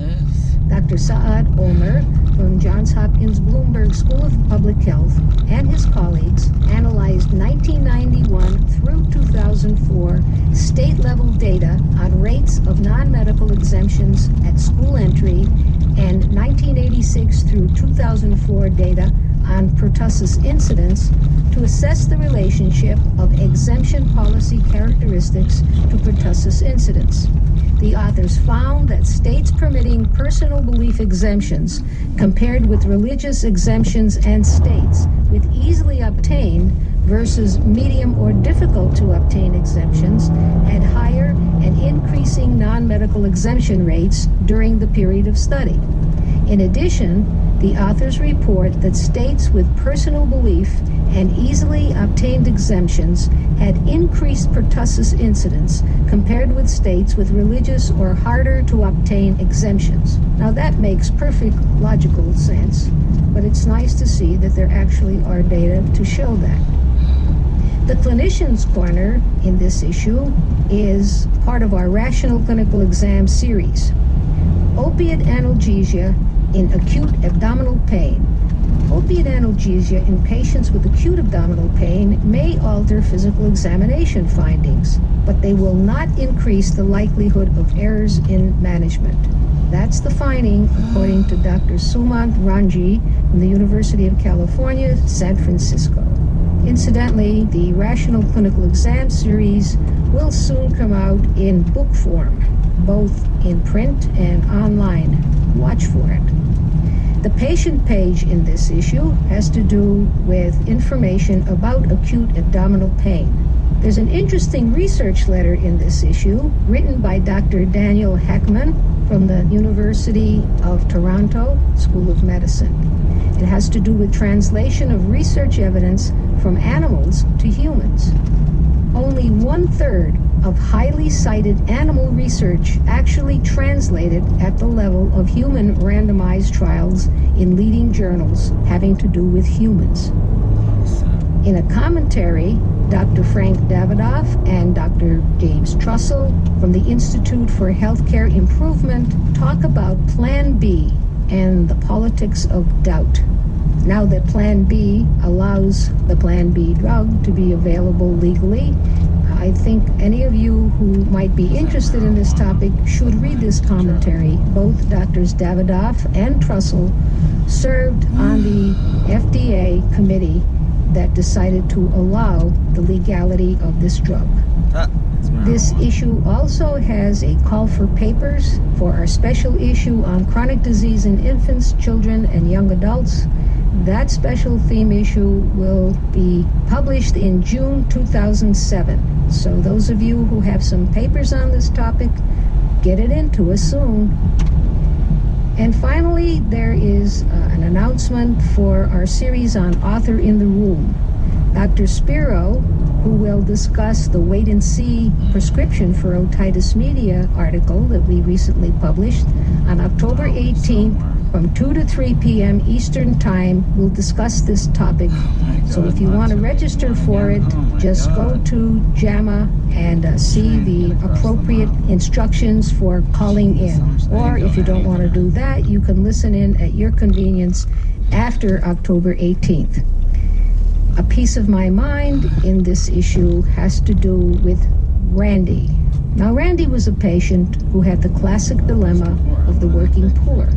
He had an injury or condition that wasn't a life-threatening emergency, but he still clearly needed treatment. His low-income job offered no health insurance, but paid him just enough to disqualify him for Medicaid coverage. And that's from The Imaginary Safety Net. It's written by Dr. David Kilgore from Tacoma, Washington. And those of you who are doing God's work out there, working for the poor, I understand your frustrations, having worked in similar clinics myself. You should read this piece. You'll find some solace in it. And finally, the Medical News and Perspective section has articles on the genetic link found for premature birth risk, high suicide risk found for patients with head and neck cancer, insulin effects weigh heavy on the brain, and aging brings new challenges to polio survivors. And from the Centers for Disease Control and Prevention, there is an article on the cluster of tick paralysis cases from Colorado in 2006, and the human plague in 4 states in 2006. And that's it for this week. Thank you very much for listening. Please let me know if you have suggestions to make this podcast more educational or interesting for you. This is Dr. Kathy DeAngelis, the Editor-in-Chief of JAMA, speaking to you from beautiful downtown Chicago, where the wind blows mightily, but the patients are always our top priority. Hello out there. This is Dr. Kathy DeAngelis, the Editor-in-Chief of JAMA, the Journal of the American Medical Association. This week I'm going to tell you about the issue for October 18th, 2006. We'll start with the cover, which this week is a lovely painting, this time by Daniel Barber, who lived from 1880 to 1958, and the title is Landscape. Now, Daniel Barber was a Pennsylvania impressionist. He lived in New Hope, Pennsylvania. And this particular painting is just lovely. It shows an autumn scene of some farmhouses along a brook. And if you want to take about 20 seconds of peace in your life, just stop and look at this cover for a little while. Now, the first article is Survival in Recipients of HCV-Positive Donor Hearts. Allowing transplantation of hearts from donors who are seropositive for hepatitis C virus, that's HCV, would expand the number of available donor hearts. However, whether survival of recipients of HCV-positive donor hearts is compromised is not known. So in a retrospective cohort study of transplant recipients, Dr. Leanne Gesink of the University of Pennsylvania School of Medicine and her colleagues found that receipt of HCV-positive donor hearts was associated with decreased survival compared with receipt of an HCV-negative donor heart. Decreased survival was independent of the recipient's HCV status and age. In an editorial, Drs. Amir Kamar and Robert Rubin of Harvard School of Medicine discussed the links between viral infection, allograft injury, and graft rejection. The second article has to do with preventing pulmonary complications after CABG. In a single-blind, randomized trial of patients scheduled for elective coronary artery bypass graft, that's CABG surgery, and at high risk of postoperative pulmonary complications, Dr. Eric Kuzbos from the University Medical Center in Utrecht and his colleagues assessed the efficacy of preoperative pulmonary therapy, which included intensive inspiratory muscle training to reduce the incidence of pulmonary complications. The authors found that compared with patients who were randomly assigned to usual care, patients who received preoperative inspiratory muscle training were significantly less likely to have pulmonary complications after CABG surgery. The third article has to do with emergency department visits for adverse drug events.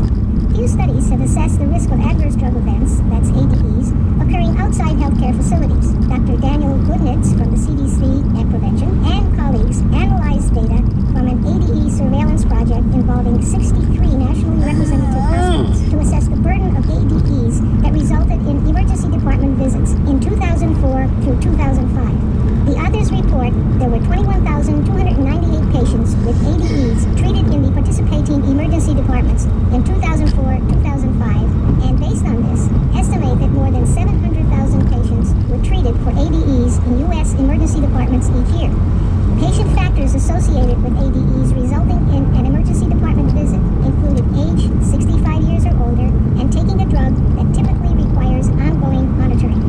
The fourth article has to do with dilated cardiomyopathy in children. Dilated cardiomyopathy, DCM, is the most common form of cardiomyopathy in children, but its epidemiology and clinical course are not well established. Therefore, Dr. Jeffrey Tobin and his colleagues from the University of Texas in Houston Medical School reviewed data from 2 cohorts of children with primary DCM to advance understanding of this disease. They found a higher risk in boys than in girls, in black than in white children, and in infants than in older children. 2/3 of cases were idiopathic, but important identifiable causes were myocarditis and neuromuscular disease. Outcomes were influenced by age, heart failure status of diagnosis, and cause. The fifth article has to do with nasiretride use after publication of adverse event data. Whether publication of data that suggests an approved medication is associated with adverse events or safety concerns influences clinical practice is not known. To investigate this question, Dr. Paul Hopman and his colleagues from St. Louis University School of Medicine assessed the use of nasiretride and other intravenous vasoactive therapies among patients with decompensated heart failure who were admitted to 491 hospitals before and after data were published, suggesting that increased risks of renal failure and mortality are associated with nasiretride. The authors found that nasiretride use decreased sharply and significantly after publication of data that raised questions about its safety. The clinician's corner for this week has to do with fish intake and health. This is a clinical review.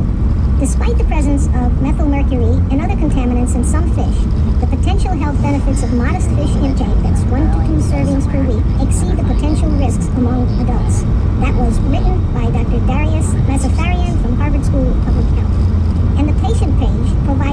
information for your patients about eating fish, the health risks, and the benefits. Charlie the Tuna may not like the results of this study. The research letter in this week's issue has to do with atypical trigeminal neuralgia associated with tongue piercing. Those of you who see teenagers and young adults may want to read this article very carefully. This was reported by Dr. Marcello Gazzieri from BMC Hospital in Patagnola, Italy. The medical news and perspectives for this week include the first genome-wide scans of breast and colorectal cancer cells have revealed new insights into the genetic causes of these diseases. Breast and cancer genomes have been sequenced. A report on a haven for high-risk research opens. Blood transfusions for flu pandemic. Well, there's something to consider. Protective factors may prevent alcoholism. Guidelines for community support vital to promote cancer prevention lifestyle. And the world in medicine has to do with DDT returns, extreme TB threat, avian flu's lethality, and Alzheimer protein. And from the Centers for Disease Control and Prevention, there's an update on delayed onset Pseudomonas bloodstream infections after exposure to contaminated heparin flush in Michigan and South Dakota in 2005-2006, and a story about the evaluation of a fruit and vegetable distribution program in Mississippi 2004-2005 school year. And finally, a piece of my mind, this one written by Dr. Larry Crippy from Indianapolis, Indiana, is entitled Hope, and a quote from that is, "Hope is an enduring source of fortitude, courage, and on some level, ingenuity in the face of adversity." Now, hope is the thing with feathers. You don't have to be a bird lover to appreciate this one, believe me. That's it for this week. Thank you very much for listening. Please let me know if you have suggestions to make this podcast more educational or interesting for you. This is Dr. Kathy DeAngelis, Editor-in-Chief of JAMA, speaking to you from beautiful Chicago, where the wind blows mightily, and believe me, it sure is today, and the patients are always our top priority. Hello out there. This is Dr. Kathy DeAngelis, the Editor-in-Chief of JAMA, the Journal of the American Medical Association. And this week, I will tell you about the October 25th, 2006 issue. As usual, we'll start with the cover, which is a real zingy, let me tell you, with the upcoming elections. It's a painting by Ruth Wolfe Smith, who lived from 1912 to 1980, and the title is an allegory of the 1960 presidential election. It was painted, obviously, in 1960, and it's an American painting. Gosh, that's where I want to go. Believe me, if you want to see fantasy and imagination, just take a long look at this cover. Now, I'm not sure if those people are winding their way along a gold brick road or a yellow brick road. Whatever it sure is a brick road. The first article has to do with the use of high-volume hospitals for complex surgery. Patients undergoing complex surgical procedures often have better outcomes at high-volume rather than low-volume hospitals. But whether patient characteristics influence where care is received is not clear. In a retrospective analysis of California hospital discharge data, Dr. Jerome Liu of the UCLA School of Medicine and his colleagues investigated the association of patient race, ethnicity, and insurance status with receipt of 10 complex surgical procedures at high-volume versus low-volume hospitals. The authors found that patients who were non-white, had Medicaid coverage, or were uninsured were less likely to receive care at high-volume hospitals and were more likely to receive care at low-volume hospitals. In an editorial, Dr. Samuel Finlayson from Dartmouth Medical School discusses patient preference in hospital choice and challenges the assumption that volume-based referral policies improve surgical quality. And the debate goes on. The second article has to do with intellectual disability. Now, intellectual disability is the PC term and the now appropriate term for what used to be known as mental retardation. So this article has to do with intellectual disability and psychopathology in youth. Among children and adolescents with intellectual disability, coexisting psychopathology can interfere with education, recreational opportunities, and achievement of other goals. Few studies have examined the nature and course of psychopathology in this population. So to address this deficiency, Dr. Stuart Einfeld from the University of Sydney in Australia and his colleagues assessed longitudinal changes in psychopathology in a cohort of children and adolescents with intellectual disability. The authors documented behavioral and emotional disturbances in approximately 40% of the cohort, and the severity of psychopathology diminishes minimally during the 14-year study. The third article has to do with influenza vaccine safety in infants and toddlers. Influenza vaccination was recommended for all children ages 6 to 23 months in the winter of 2004-2005. To assess the vaccine safety in this population, Dr. Simon Hambridge from the University of Colorado School of Medicine and his colleagues examined the risk of medically attended events, that's MAEs, that is, the visits to clinics, emergency departments, or hospitalizations, in the 14 days after receipt of the trivalent inactivated influenza vaccine. Among the 45,356 children in the cohort, the authors found no increased risk of MAEs or any serious condition after influenza vaccination. So make sure your patients get this vaccine. The fourth article has to do with HCV infection from a contaminated radiopharmaceutical. Hepatitis C virus, HCV infection, is the most common blood-borne infection in the United States. Dr. Priti Patel from the National Centers for Infectious Disease and his colleagues investigated an outbreak of HCV infection among patients who had myocardial perfusion studies and received an injected radiopharmaceutical prepared at one pharmacy. The authors identified 16 patients with acute HCV infection, all of whom had received radiopharmaceutical injections from a single vial. The authors described the molecular epidemiological investigation that identified the source of the HCV and probable breaks in aseptic technique that led to the contamination of this radiopharmaceutical. Now that is scary. The fifth article has to do with equality of care and racial disparities in medicine. To examine the relationship between quality of care and racial disparities in quality, Dr. Amal Trivedi from the Department of Community Health at Brown University and his colleagues analyzed data from the Health Plan Employer and Data Information Set, that's HEDIS, for 4 quality outcome measures among Medicare-managed care enrollees with diabetes, hypertension, or history of a coronary event. The authors found that clinical performance on the HEDIS outcome measures was significantly lower for black enrollees than white enrollees. This disparity was often seen within the same health plan, and there was no consistent relationship between overall performance and racial disparity in these outcomes. And this week we have 2 articles in the Clinician's Corner, so it's a double corner, I guess. The first one has to do with performance of an LP to diagnose meningitis, and this is part of our Rational Clinical Examination series. LP technique and test accuracy in adult patients with suspected bacterial meningitis is covered by Dr. Sharon Strauss and associates from the University of Calgary in Alberta, Canada. Now, the JAMA patient page provides information about lumbar punctures for your patients. And I highly recommend that any of you who perform LPs, which is essentially, 80-90% of you, go to the patient page and use this when you have to perform an LP on a patient and you're trying to discuss with them what is involved. This is a beautifully shown and described article about LP, and it was done by one of our resident medical artists, Cassio Lim, and one of our contract editors, Dr. Janet Torpy, who, as an anesthesiologist, certainly knows about how to do LPs. Remember, you can take as many copies of the JAMA patient page as you want.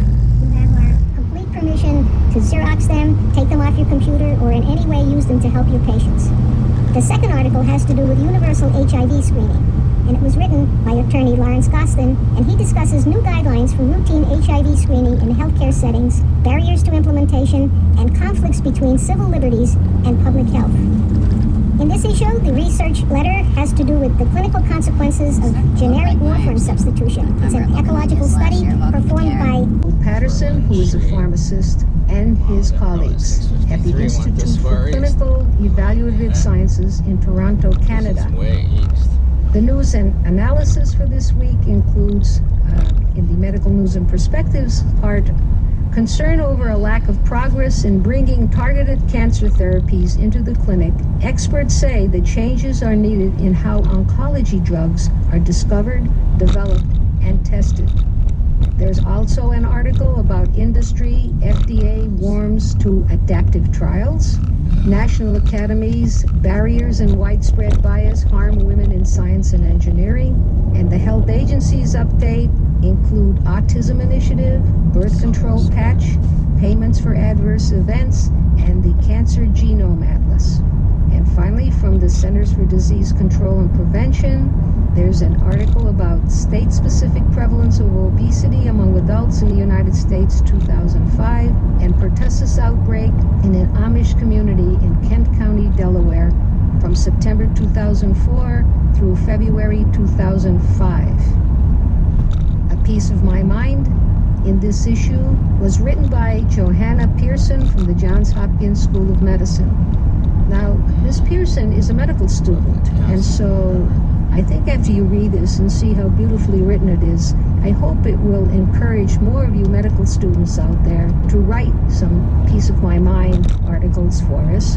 We will help you in writing these and making them JAMA material. And I'll quote to you from her article entitled The Thought of a Book.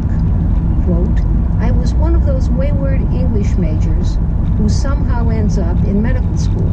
The sort who'll sooner believe ribosomes or mitochondria are the names of ancient Greek goddesses than an actual part of the human body. Read it, you'll enjoy it. And finally, an update about the Author in the Room teleconference. Dr. Druish Mazafarian will speak in the Author in the Room teleconference on Wednesday, November 15, 2006 from 2 to 3 p.m., that's Eastern Time, to discuss the risks and benefits of eating fish. Now, go to JAMA website for information on how to sign up or to access the teleconference after November 15th. That's it for this week. Thank you very much for listening. Please let me know if you have suggestions to make this podcast more educational or interesting for you. This is Dr. Kathy DeAngelis, the Editor-in-Chief of JAMA, speaking to you from beautiful downtown Chicago, where the wind blows mightily, but always our patients are the top priority. Hello out there. This is Dr. Kathy DeAngelis, the Editor-in-Chief of JAMA, the Journal of the American Medical Association. And this week I will tell you about the issue for November 1st, 2006. And as usual, we'll start with the wonderful cover, which for this month is a painting by Francesco de Zurbarra and his workshop. And it's a picture of St. Jerome with St. Paula and St. Eustochium, or Eustochium. Just for you Catholics out there, let me tell you that St. Eustochium is not the patron saint of earaches. The first article has to do with constraint-induced movement therapy after stroke. Despite traditional rehabilitation, a high percentage of stroke survivors have persistent functional limitations of affected extremities. The multi-center, randomized, extremity constraint-induced therapy evaluation, that's the EXCITE trial, compared the effects of 2 weeks of constraint-induced movement therapy, that's CIMT, versus usual care for patients who had upper extremity paresis and had experienced the stroke 3 to 9 months before trial entry. Professor Stephen Wolf of Emory University School of Medicine and his colleagues, writing for the EXCITE investigators, report that compared with patients who had received the usual care, patients randomly assigned to CIMT had significantly greater improvements in arm motor function. These improvements persisted for up to 1 year and were not influenced by age, sex, or arm function at trial enrollment. In an editorial, Drs. Andreas Luft from University of Tübingen in Germany and Dr. Dan Hanley from Johns Hopkins School of Medicine discussed the EXCITE trial results and directions for future research in stroke rehabilitation. In the second article, Dr. Alan Go and his colleagues from the University of California, San Francisco talk about statin therapy and adverse events in heart failure. Epidemiological studies have suggested that a link exists between low lipoprotein levels and an increased risk of adverse events in individuals with heart failure. As I said, Dr. Alan Go and his colleagues evaluated the association between initiation of statin therapy and risks of death and hospitalization in a cohort of adults with heart failure who were eligible for lipid-lowering therapy. The authors found that statin therapy was independently associated with lower risks of death and hospitalization among patients with heart failure, whether or not they had had coronary artery disease. The third article has to do with the risk of suicide attempts among blacks. Intervention to reduce suicide among Black Americans are limited by a lack of data on suicide prevalence and risks in this population. Professor Sean Joe and his colleagues from the University of Michigan School of Medicine analyzed data from a nationally representative survey to assess the prevalence and correlates of suicide ideation, planning, and attempts among blacks of Afro-American and Caribbean ethnicity. The authors found a lifetime prevalence of 11.7% for suicide ideation and 4.1% for suicide attempts, levels that are comparable with the general population. Caribbean black men had the highest prevalence of attempts. Other factors associated with suicide attempts included younger age, lower education, Midwest residence, and having one or more psychiatric disorders. Now, I don't know if you noticed, but first of all, in the first article, one of the authors' name was Lowe. The chief author in the second article was Go, and the chief author in the third article was Joe. So we have Lowe, Go, Joe, and that is strictly by accident. I didn't even notice it until I put this podcast together. But what the heck, these things happen. The fourth article has to do with serotonergic brainstem abnormalities in SIDS. This is a preliminary communication. Serotonergic, that's 5-HT neurons in the medulla oblongata project to respiratory and autonomic nuclei in the brainstem and spinal cord, and previous studies identified abnormalities in medullary 5-HT receptor binding in a subset of cases of sudden infant death syndrome, that's SIDS. Professor David Patterson and colleagues from Children's Hospital, Harvard Medical School, investigated cellular defects associated with altered 5-HT receptor binding in autopsy samples obtained from 31 SIDS cases and 10 infant controls. The authors report that compared with control infants, SIDS cases had a higher number and density of 5-HT neurons and lower density of binding sites in regions of the medulla involved in homeostatic functions.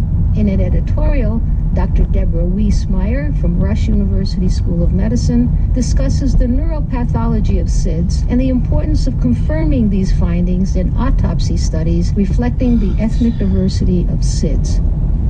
The next article is the Clinician's Corner and is part of our Clinical Crossroads series, and it has to do with sarcoidosis. Ms. K is a 47-year-old woman who was recently diagnosed with sarcoidosis. Dr. Stephen Weinberger of Harvard Medical School discusses the diagnosis, pathophysiology, treatment, and prognosis of sarcoidosis. The JAMA patient page, which we encourage you to reproduce for as many of your patients as you'd like, has information about sarcoidosis. The next section is news and analysis. The medical news and perspectives component has to do with the Institute of Medicine overhauling drug safety monitoring. Critics say drug-eluting stents are overused. Health experts denounce the Environmental Protection Agency's suit limits. And under academic innovations, there's an article dealing with Celia database offers clues to disease. And from the Centers for Disease Control and Prevention, inadvertent misadministration of meningococcal conjugate vaccine in the United States from June through August 2005, imported melioidosis from South Florida in 2005, and advanced cases of coal workers' pneumoconiosis in 2 counties in Virginia in 2006. Finally, A Piece of My Mind was written by Drs. Audrey Young and Annalise Schleyer from Seattle, Washington, and it's called The Hospitalist's Story. And a quote, "The hospital bond feels deeper than 2 people sharing the patient's dramatic story of recovery from illness." Another nice piece of my mind. And finally, a reminder about the Author in the Room teleconference, which on November 15th, 2006, we invite you to join Dr. Darish Mossafarian, who will speak from 2 to 3 p.m. Eastern Time, discussing the risks and benefits of eating fish. That's it for this week. Thank you very much for listening. Please let me know if you have suggestions to make this podcast more educational or interesting for you. This is Dr. Kathy DeAngelis, the editor-in-chief of JAMA, speaking to you from this morning, not so beautiful Chicago, where the wind blows mightily, the rain does fall, but always the patients are our top priority.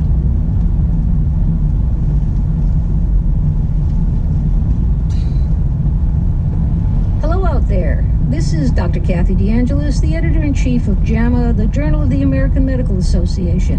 And I'm here to tell you about this week's JAMA. That is the November 8th, 2006 issue.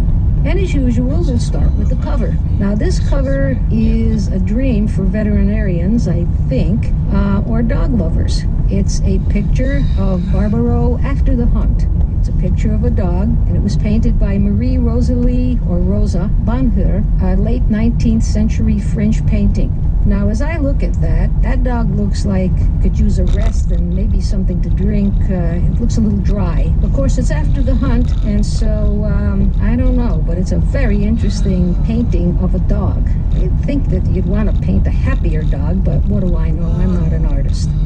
Okay, the first article has to do with patient factors and outcomes in heart failure. We start with 2 articles that examine clinical characteristics of patients with heart failure. In the first article, Dr. Francesca Bersi and colleagues from the Mayo Clinic report the results of a prospective community-based study that assessed ejection fraction, diastolic function, and brain natriuretic peptide levels in patients with heart failure. The authors found that 55% of the patients had preserved ejection function and found that mortality rates were similar for patients with preserved and reduced ejection fraction. Severity of systolic and diastolic function were independently related to higher levels of brain natriuretic peptide. In the second article, Fiona and colleagues report the results of an analysis of data from 48,612 patients hospitalized with heart failure. They assessed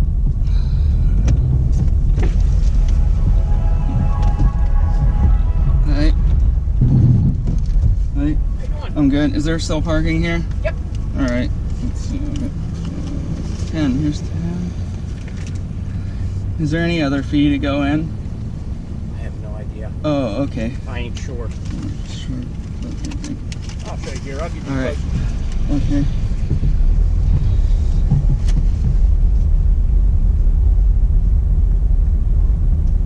Have you a good one. Pull in, Rick, on this gray car. All right. Thank you.